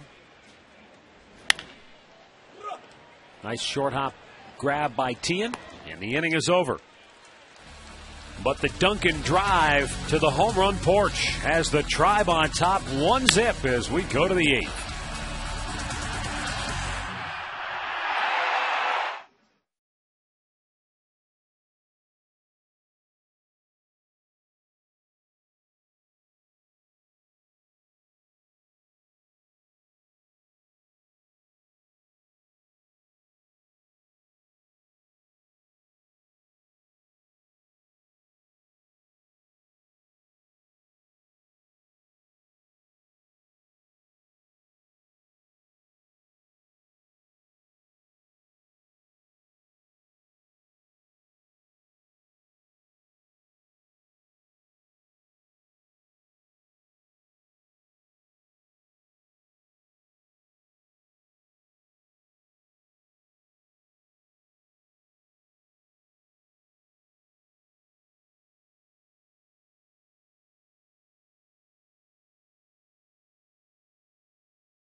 Not be reproduced or retransmitted in any form, and the accounts and descriptions of this game may not be disseminated without the express written consent of the Cleveland Indians.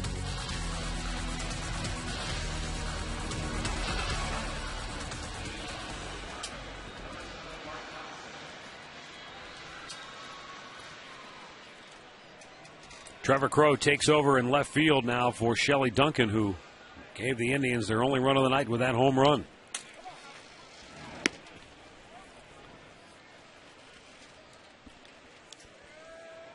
"83 pitches now on the night for Justin Masterson.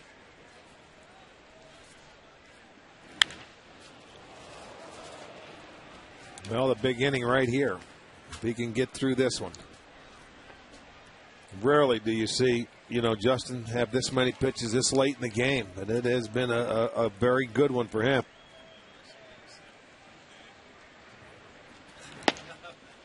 Caught the outside corner for a strike, and it's 1-2.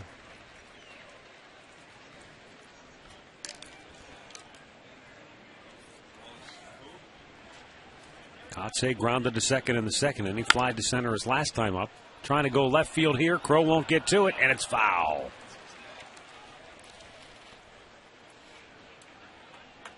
So Kotze will head back to the plate.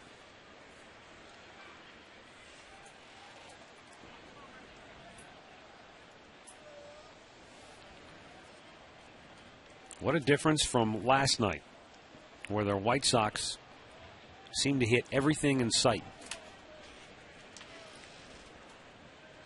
Last night, with a runner on base, they went 12 for 27. Tonight, 0 for 9.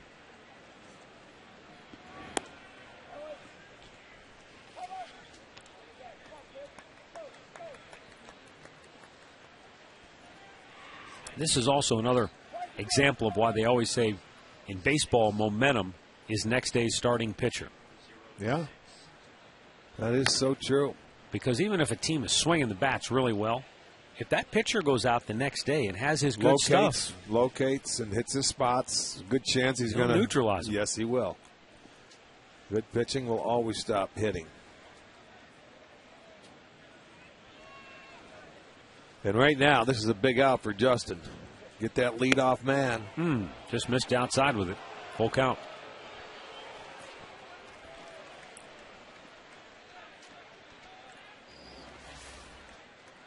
Not by much, but you can see it is outside. Now the payoff. Man, that missed badly. So he walks the leadoff man here in the 8th. That is his first walk tonight. Well, the Terrace Club's gourmet catering and unique atmosphere makes it a perfect location for your corporate or private holiday party. They have special discounts that are available for corporate partners, Terrace Club members, and suite holders. Suite tickets and club seat holders as well. So make this year's holiday event special. 216-420-4840 to reserve a date. And with that leadoff walk, the Indians bullpen is about to get busy, and I believe it's the only man who did not pitch in last night's game, Tony Sipp, who will get up. Ramirez with the bunt. Masterson with the flip to first for the out. Sacrifice goes 1-4. And the tying run into scoring position. Brent Lillibridge running for Marcotte. Man that hit the home run last night in the 11th.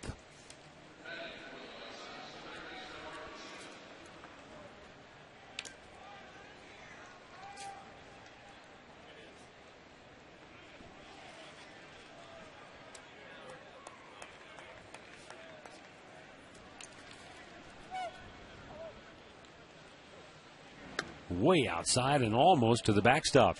Marston's going to go out for a chat.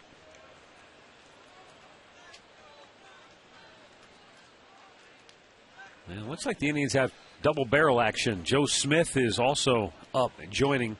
Tony Smith is out of view. He's up against the wall to your right. Well, the only guy Smith will be up for is Rios, who hits third in that lineup. So this is the number 9 hitter, Tien. Yeah. So this might be the last batter for Masterson if he loses him. Well, they're hoping it doesn't get that far in the inning.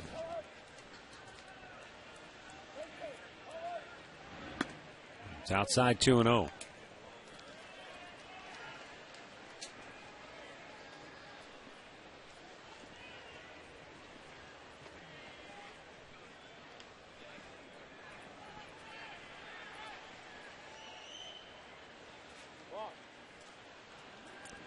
Ball came out onto the field from the Indians' bullpen, so time is called. Chicago 0 for 8 with runners in scoring position tonight. Masterson has done his job holding them in check. They were 6 for 19. They had 19 chances last night. Different ball game here tonight. Indians with a 1-zip lead in the 8th. And a strike is called. 2-1.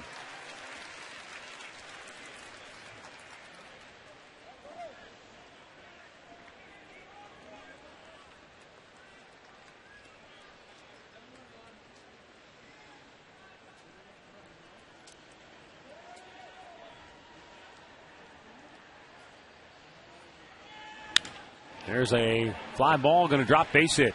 Brantley charging. They're going to wave Lillibridge. Here's the throw to the plate. Not in time. And the White Sox come right back and tie the game at 1 here in the 8th inning. Mark Tien with his 22nd run batted in. Well, the leadoff walk, and the only one of the game bites Masterson. There's a little sinker down and away that Tien does a pretty good job to go get it and hit it to center field, and that's why they pinch run. You're going to put a guy that can score on a base hit. Brantley's throw just can't get there in time, but the guy stays at first base. So it's a 1-1 ball game. And now Juan Pierre, 2 for 3 on the night.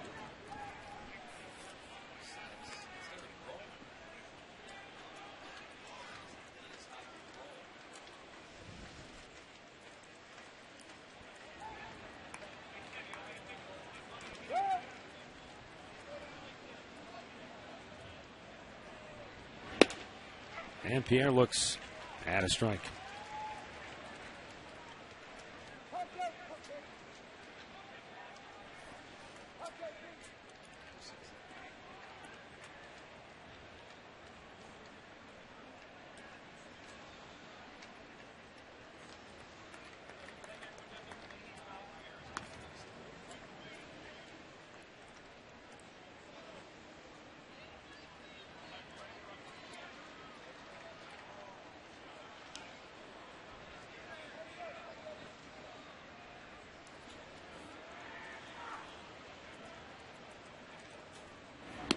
Down and in.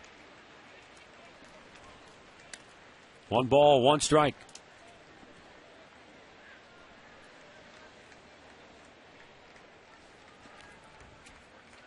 Omar Vizquel waits on deck.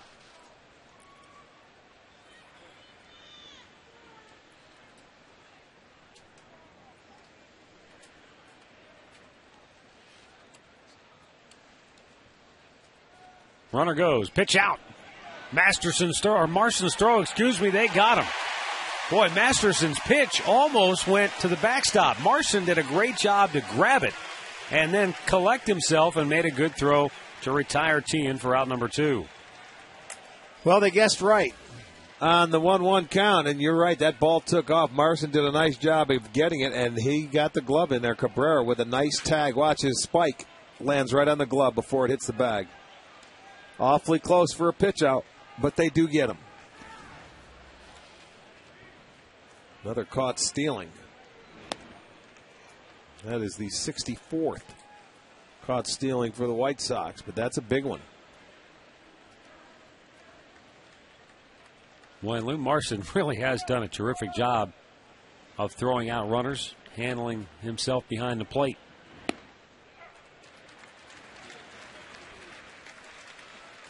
His problem, like so many other young catchers, has been with the bat trying to produce enough. 100 pitches now for Justin Masterson on the night. And number 101 fouled into the end of the White Sox dugout.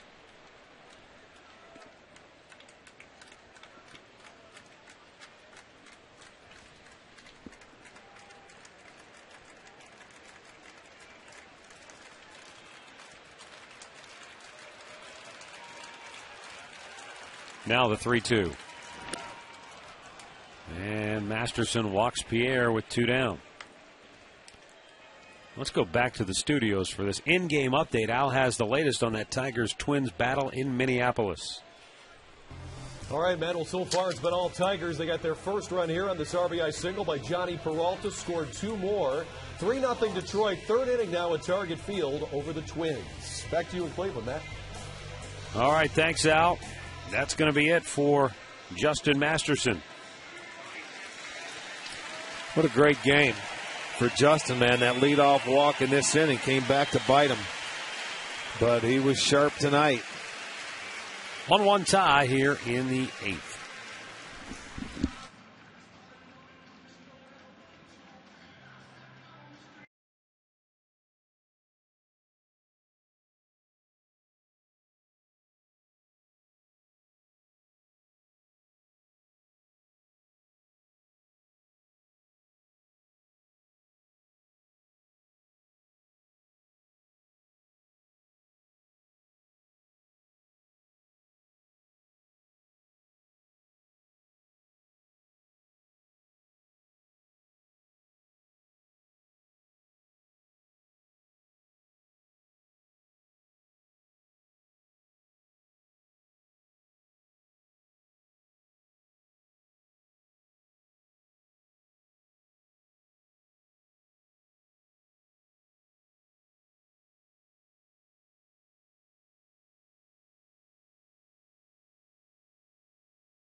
Now, Justin Masterson gave it a heck of an effort tonight.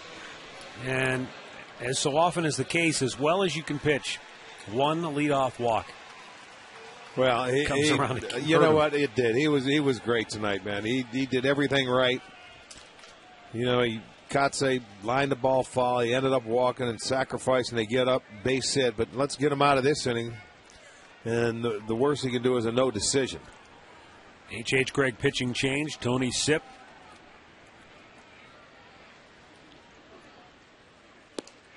Fires the first pitch strike into Omar Vizquel, who is 0 for 3 tonight.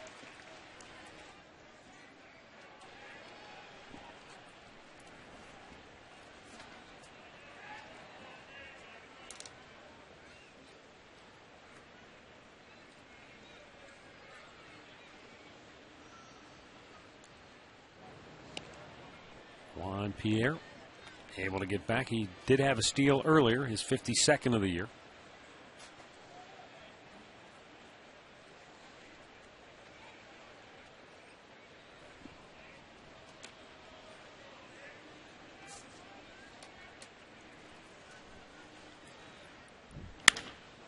Omar with a high fly ball. Michael Brantley calling for it, and the inning is over. We move to the bottom of the 8th, all tied up at 1.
Bottom of the 8th here at Progressive Field.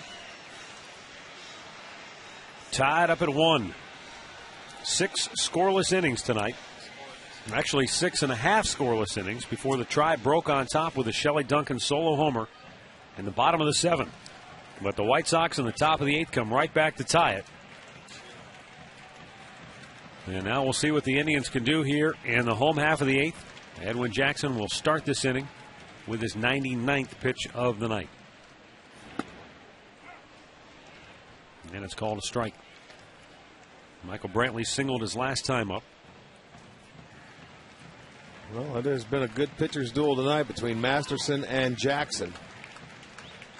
Both of them giving up 4 hits. Both of them have given up 1 run. Jackson hung a slider to Duncan for the Indians' only run, and it was the leadoff walk last inning by Masterson and the base hit by Tien.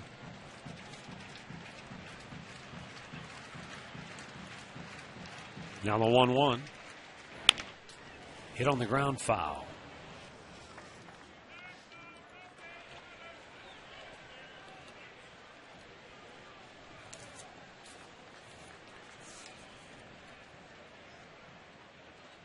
Funny, I was just talking about what a difference a day makes. Last night, Pittsburgh got beat by the Cubs 14-2. Tonight, they're up 7-0. They've held the Cubs to 2 hits. You come back and get them.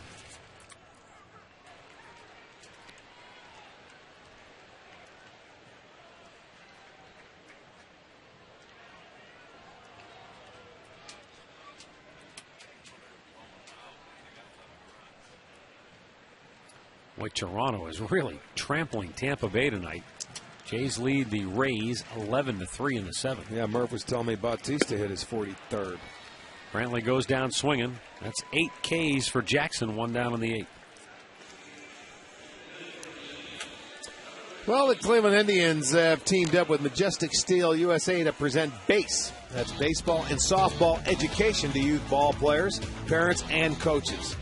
You visit Indians.com/BASE for more details. Find out how you can get a free Maniacta question and answer DVD. As Dribble Cabrera looks at a strike from Edwin Jackson, he is 0 for 3 tonight.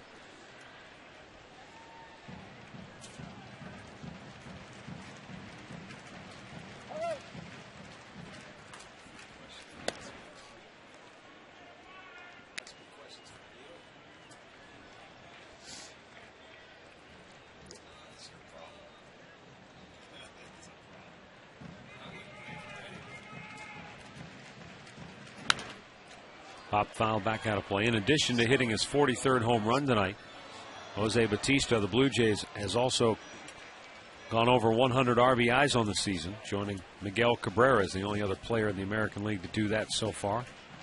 Unless A-Rod had a big night, he came in at 97 on the night, and the Yankees have put up 9 runs against Oakland. Swung on and missed. Boy, Jackson with his 9th strikeout, and he has punched out the first 2 here in the 8th.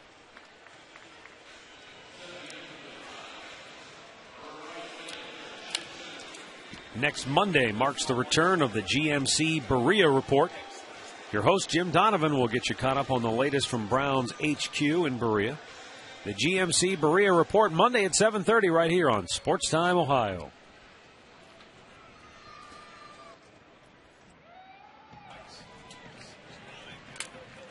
Shin-Soo Choo 1 for 3 on the night, a single and a couple of strikeouts, and he comes up empty right there.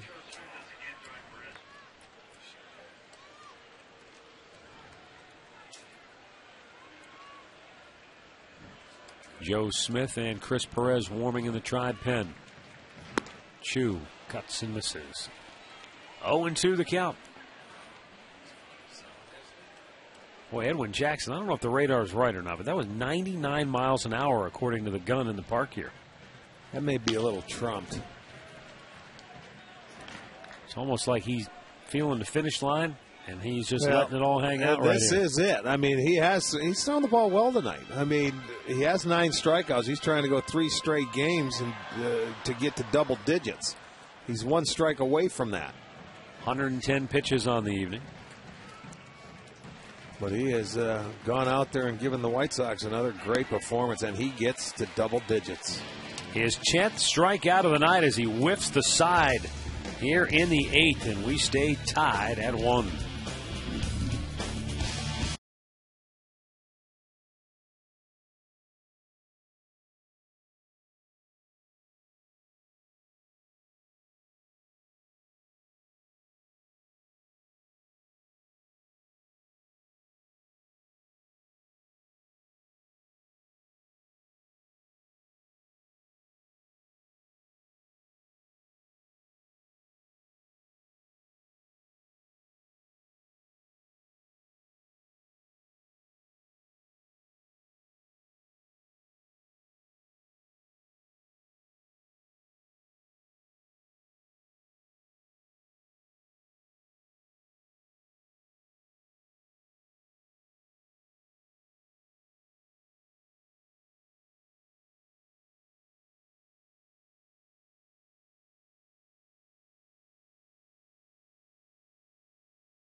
We are tied into the 9th inning here this evening. On to pitch for the Tribe, right-hander Joe Smith for the 42nd time this year. A win, a loss, ERA 4.5. He has whiffed 20, walked 19 in his 30 innings of work. Due up for Chicago, the heart of the order, Alex Rios, Paul Konerko, and Carlos Quinton. They're 3, 4, and 5 hitters. AJ Pierzynski would be due up 4th. And then interesting in that the 5th hitter this inning is not the DH Mark Kotze because they pinch ran for him. That would be Brent Lillibridge. So Manny Ramirez is in the dugout with a bat in his hand, and I would imagine we will see him in that spot.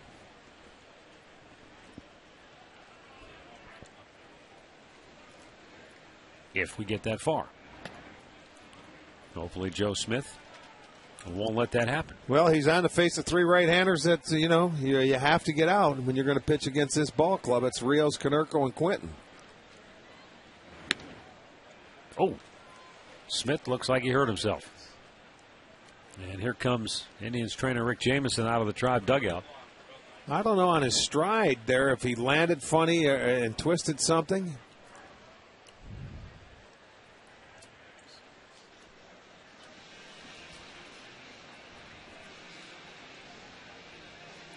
I don't know if he caught a cleat on the mound. Watches it.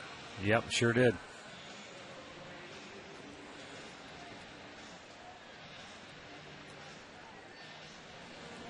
I don't know if he caught it on the rubber.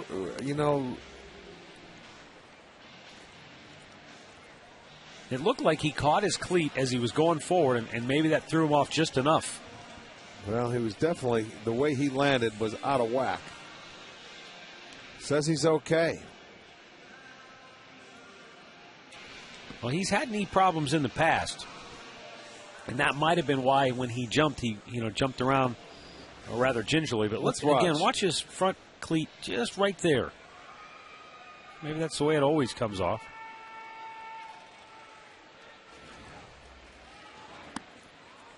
Meanwhile, it's 3-0.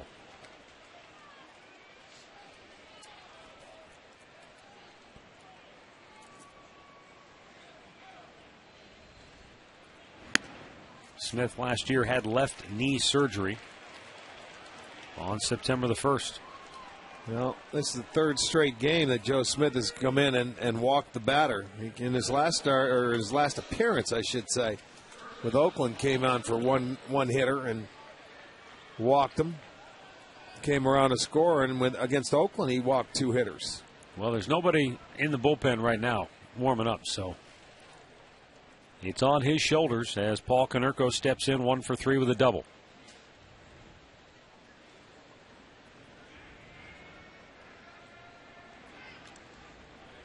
Well, this is the team that they know they lead the league in walks as a staff. But they have been brilliant when they make guys hit the ball and put it in play.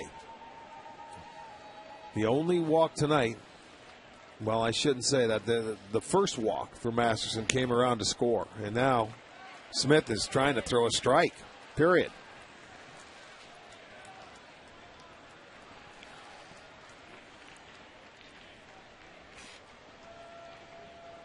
Haven't seen a slider yet. It's all been fastballs. There's the phone call going to that bullpen. Yep. There you go. Slider. Slow him down.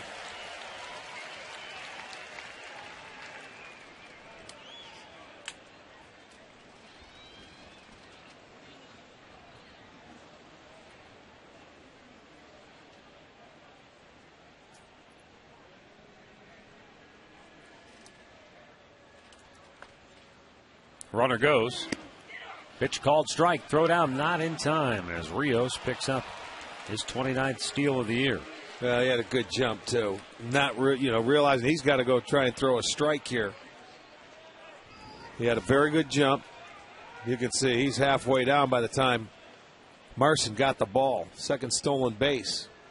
But it was a strike, so now Konerko down in the count. 1-2 on back-to-back sliders. Juan Pierre has the other steal tonight for Chicago. Konerko's down on the count, but that normally doesn't really faze him. Not the way he's swinging it doesn't.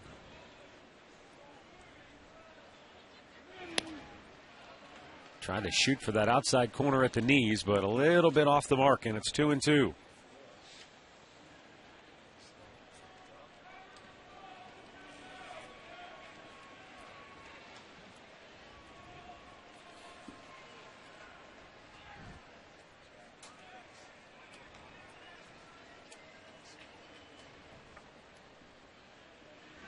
Swung on and missed. Boy, he made him look bad right there. And rarely do you see Paul Konerko look bad on a swing. You're exactly right. He was trying to chase that ball, was way out of the zone. I mean, not even close. And Konerko, well, he swung at it, trying to get a piece of it. So Smith gets the first out and gets their best hitter, best RBI man.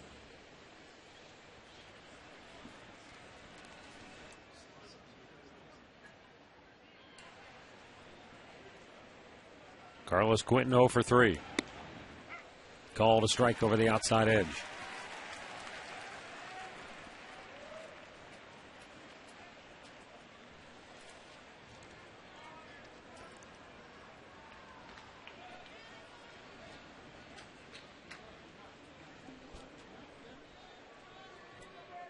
Quentin 1 out of 8 in this series. Has struck out twice tonight.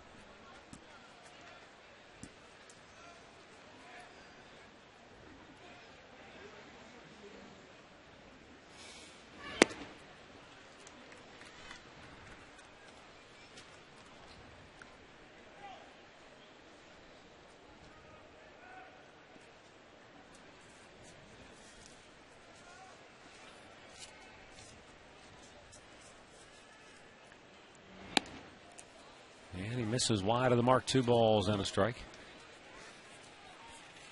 He's thrown 8 for balls, only 4 for strikes so far for Joe Smith. Brzezinski warming, or excuse me, in the on-deck circle. Indians have a right-hander warming in the bullpen. Frank Herman is up.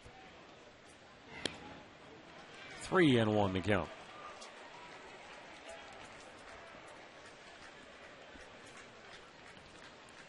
There's Manny Ramirez, who will probably move to the on-deck circle. He's got a helmet on, so. Tim Belcher, meanwhile, going to make a trip to the mound with a 3-1 count here on Carlos Quentin.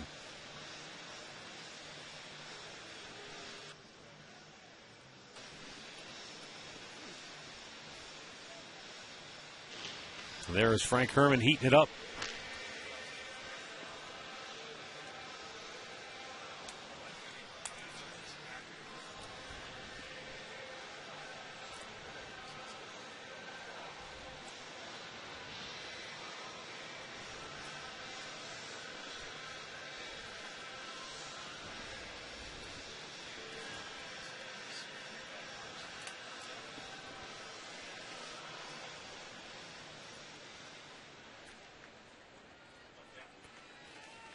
So the runner at second base represents the go-ahead run here for Chicago with 1 out in the 9th. And a 3-1 pitch to Carlos Quentin is ball 4. So Smith has walked 2, struck out 1 here in the 9th. And that's going to be it for him. Manny Acta will make the move here. He'll go to the right-hander Frank Herman to come on and face the left-handed hitting A.J. Brzezinski. And we'll be right back, tied at 1 in the 9th.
A.J. Pierzynski will be the batter.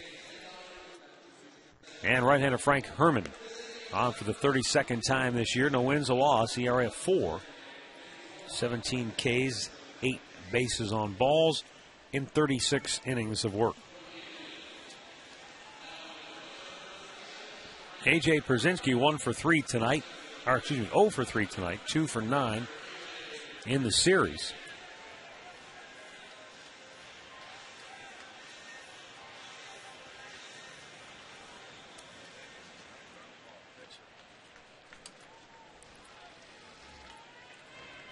Well, Herman, not a big ground ball pitcher. He gets a lot of fly balls, but you would certainly love to get a double play ball right here. This is the right candidate to do it. Can he get the ground ball? You got Ramirez on deck waiting to DH. Popped him up, foul, out of play. Yeah, and now he's the other Ramirez on this White Sox club. Yeah, right. You got an A Ramirez and an M Ramirez. There is Manny, dreadlocks and all. There was a story that I read earlier that said the White Sox have a personal appearance policy and that he was going to be asked to cut off the dreadlocks. But well, he just got here today, so. There's a drive, deep right field. Chu's going to watch this one leave the yard. And A.J. Pierzynski delivers a 3-run homer in the ninth. And Chicago leads it 4-1. A.J.'s 7th home run of the year, his 43rd, 4th, and 5th runs batted in on the year.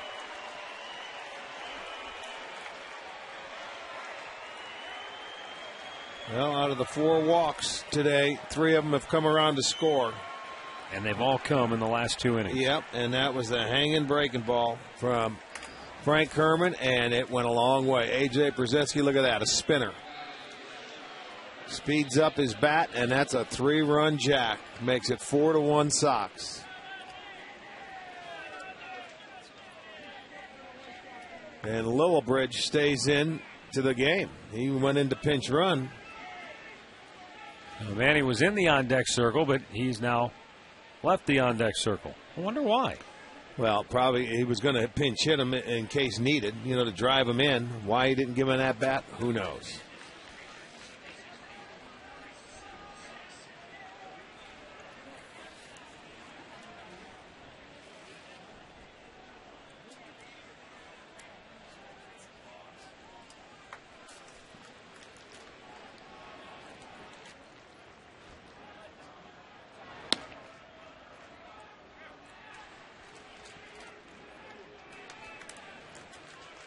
That just seems odd. I mean, if you got him in the on-deck circle, he's all geared up and ready to go.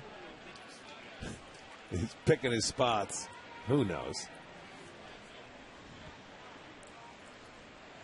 See if he starts tomorrow.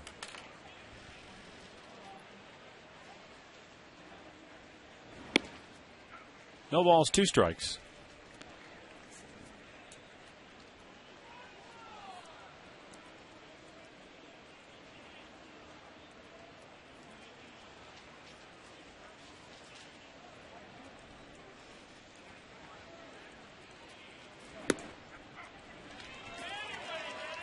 There's a strikeout for out number 2.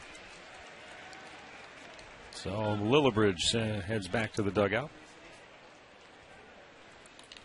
A.J. Pierzynski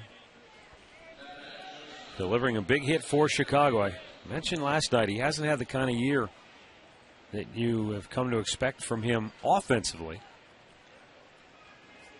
But he's still capable of doing that, which is come up with a big hit when you need it. Timing. That was the 152nd home run for the Sox this year.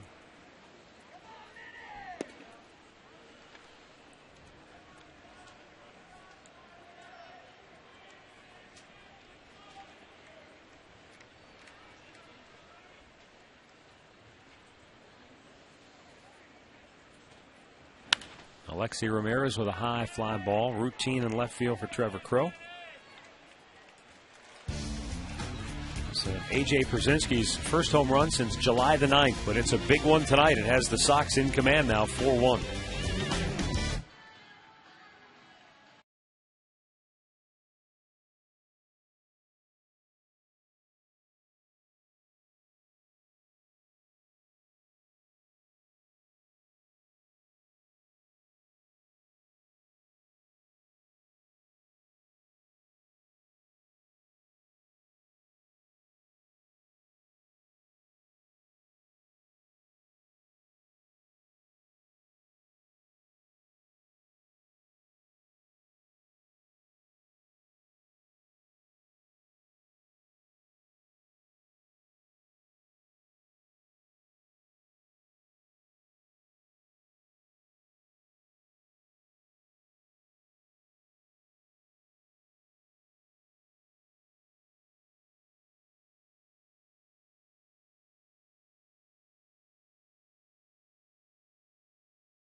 4-1 White Sox as we go to the bottom of the ninth.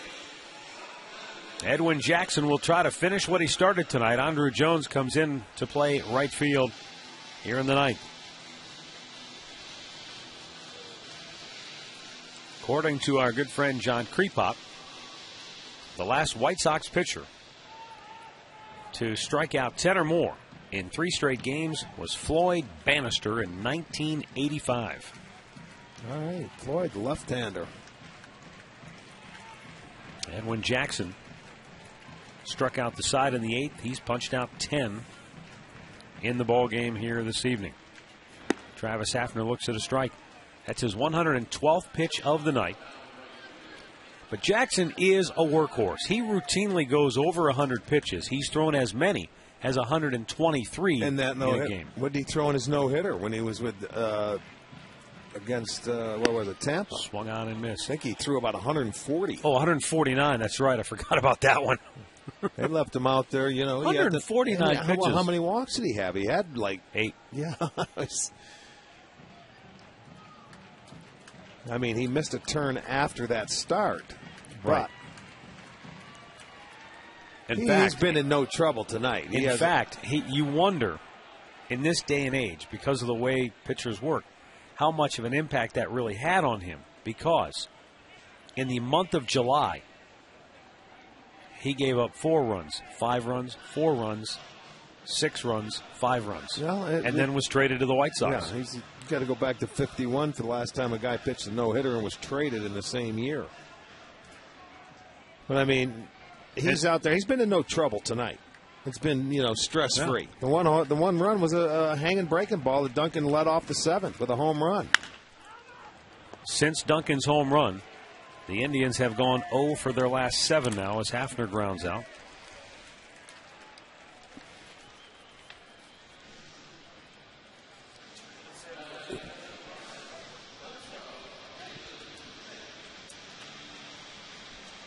Jason Nix will be the batter, 0 for 3 on the night.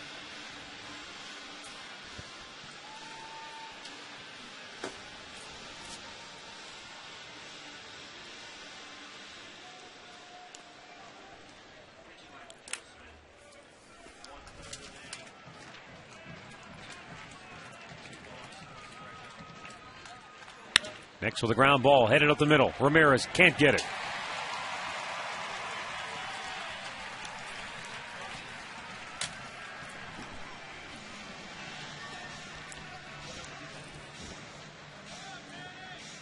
The Indians have a 1-out base runner now for Trevor Crowe.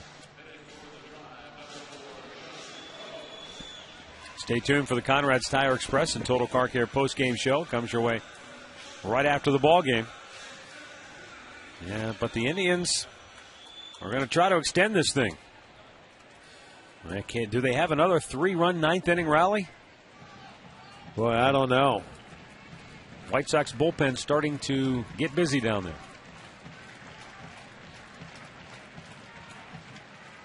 And the problem, I shouldn't say it's a problem, because they certainly have other capable pitchers, but Bobby Jenks threw a lot of pitches last night, and I don't know that he's right. available. He was well over, he threw, 34, 35 pitches, I believe. He is up, though. He is getting loose. So it looks like Ozzie Guillen will have no trouble going right back to the big guy if needed. Edwin Jackson trying to make it a moot point.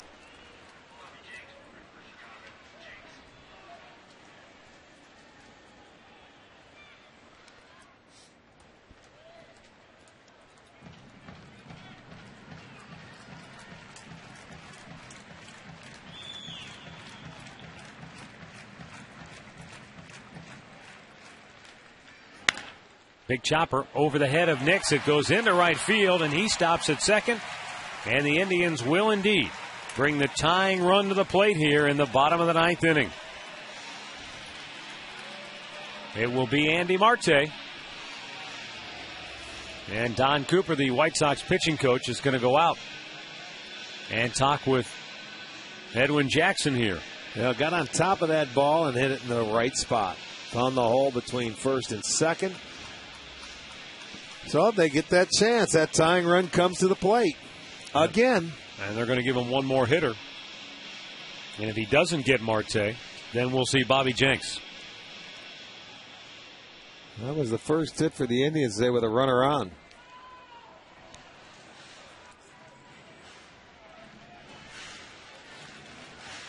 Marte tonight 0 for 3.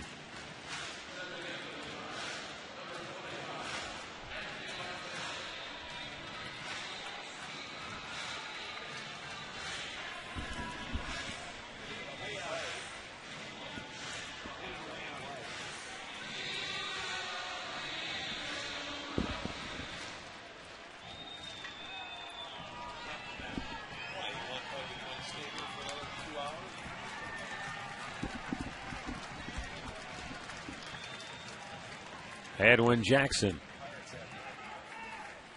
lets it fly, and Marte swing and a miss. He's been chasing that slider all night long.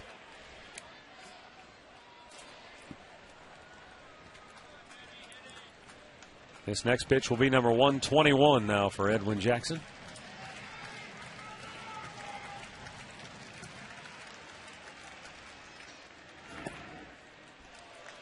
Evens the count on a ball and a strike.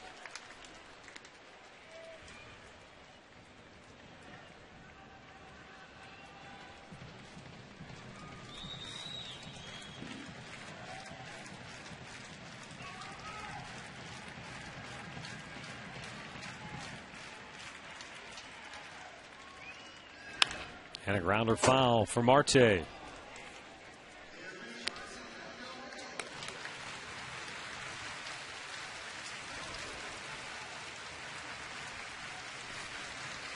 and a third for Edwin Jackson. The only run coming on Shelley Duncan's solo homer, leading off the bottom of the seventh. It gave the Indians a 1-0 lead. But Chicago came back and tied it in the eighth and went ahead in the ninth on the 3-run homer by A.J. Pierzynski. Marte drives it fouled on the right side. Edwin Jackson tonight, 14 0-2, 1-2 counts tonight to Cleveland hitters. That has been his recipe for success. And that was the show fastball right there to Marte to maybe keep him off that slider. But Marte's looking to cheat on that slider and pull one. And he got it. 11 strikeouts for Edwin Jackson. Marte is 0 for 4. And with 2 down, the last hope to keep the game alive for the Tribe is Jason Donald. Well, he put that slider just in an excellent spot. And when you're cheating to try and hit that ball or use the left side of that infield, you're not going to catch up. You see everything, his whole front half of his body was gone.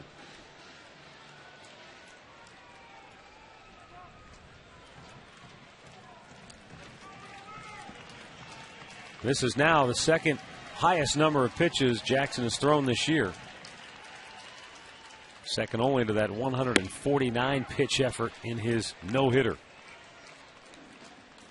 But he's trying to seal the deal now. Donald, meanwhile, trying to keep it alive for the Tribe. Jason had his 6-game hit streak snapped yesterday, and now 0 for his last 9. And it's 0-2.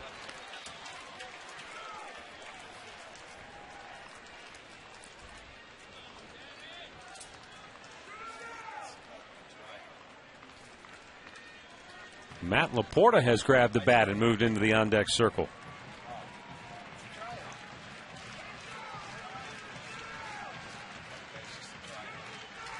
There's the 2-strike pitch. Bounced it in there, and the runners will move up. Nix to third. Crow to second on the wild pitch.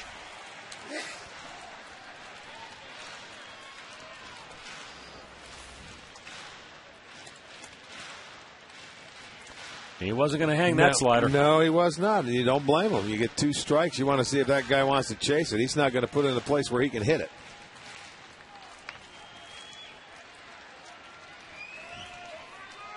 Ozzy's saying, come on, one more good slider down and away. He can't touch it. He wants to put that same slider in the spot where he put it with Marte. And the 1-2 is up high with the hung it. He's getting tired. I mean, 130 pitches soon. Yep. This next one will be 129.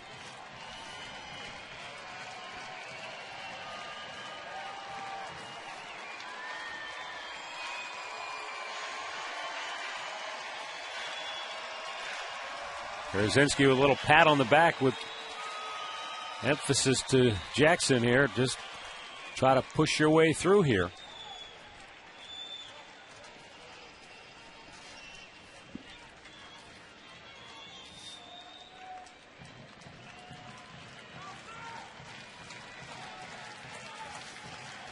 Second and third for the Indians. 2 down in the ninth. And the 2-2 pitch to Jason Donald. Is driven toward left center field. It's a base hit. It's going to skip around Rios. It didn't get by him. And that's important because Donald, the tying run, has to stop at first base. Well, you know what happened there? Rios wanted to dive for it, and then I think he realized, I can't let him. I got to give up the base hit here because he is the tying run. If I miss that ball, then he gets into scoring position. He gets up. It looked like a breaking ball to me. And he left up and he smoked it. He just couldn't go in, or he realized he wasn't going to catch it. And he had every chance to finish this game, but a 2-out base hit is going to chase him from this game. So the wild pitch hurts. The Indians make it a 4-3 game. And so for the Indians, that tying run is now at first base with 2 outs in the ninth, and Bobby Jenks is coming on when we come back.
Chicago on top. Edwin Jackson gave it his all tonight, but he just ran out of steam here in the ninth inning. 8 2/3 his line with 7 hits, allowed 3 runs, 1 walk, 11 strikeouts. And that 1 walk was an intentional walk in the 6th inning. But 3 of those hits came here in the ninth. So Bobby Jenks comes on for the second night in a row to try and nail it down for Chicago. He blew up in the ninth inning last night. He'll be facing Matt Laporta, who will pinch hit here with the tying run at first and 2 down in the ninth inning. Laporta has been sidelined since he came out of that ball game the other day with the hip injury.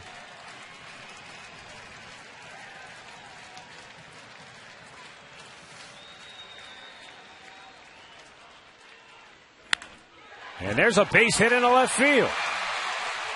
Donald stops at second. Laporta jumping on the first pitch he sees. And now we'll see if we get a pinch runner for him. And we will indeed.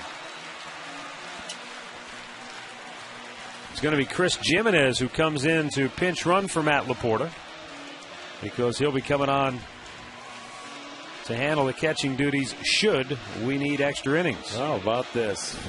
Can they do it for the second night in a row? How about finish the job tonight? Yeah, why not? Michael Brantley will be the batter. Tying run at second base. Winning run at first.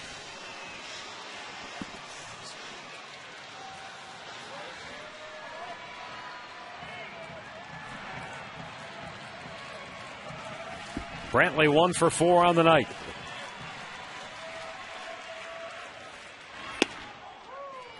And a strike is called. Brantley tonight has flied to center, grounded to first. He singled to center and struck out in his last trip.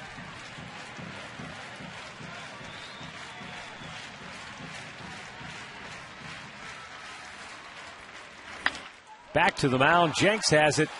Flips to first, and the White Sox hang on for the one-run victory. 4-3, the final score tonight. The Indians with 2 runs on 4 hits here in the bottom of the ninth, but they leave 2 stranded. And the rally falls short, and Chicago has taken the first 2 and has a chance to sweep the series now tomorrow at noon. Winning pitcher tonight is Edwin Jackson. He is now 3-0 with Chicago. And the save goes to Bobby Jenks. That is his 25th of the year. Losing pitcher for the Tribe tonight is Joe Smith. And Joe Smith drops to 1-2 on the year for the Indians. With the win, Chicago is now 72-60. And for the moment, they're 3.5 games in back of Minnesota. Indians drop to 53-79 on the year. Time now for our play of the game, brought to you by KeyBank. Switch to Key and get a free Sony Bloggy. Visit key.com/bloggy for details. Well, you come back, 9th inning, a hanging breaking ball right there from Frank Herman with 2 men aboard. AJ Brzezinski hits his 7th after the 2 guys on were walked by Joe Smith. And that was the difference in the ball game. The Tribe came back and scored 2. But AJ Brzezinski's home run, the game winner, is going to be our KeyBank key play of the game.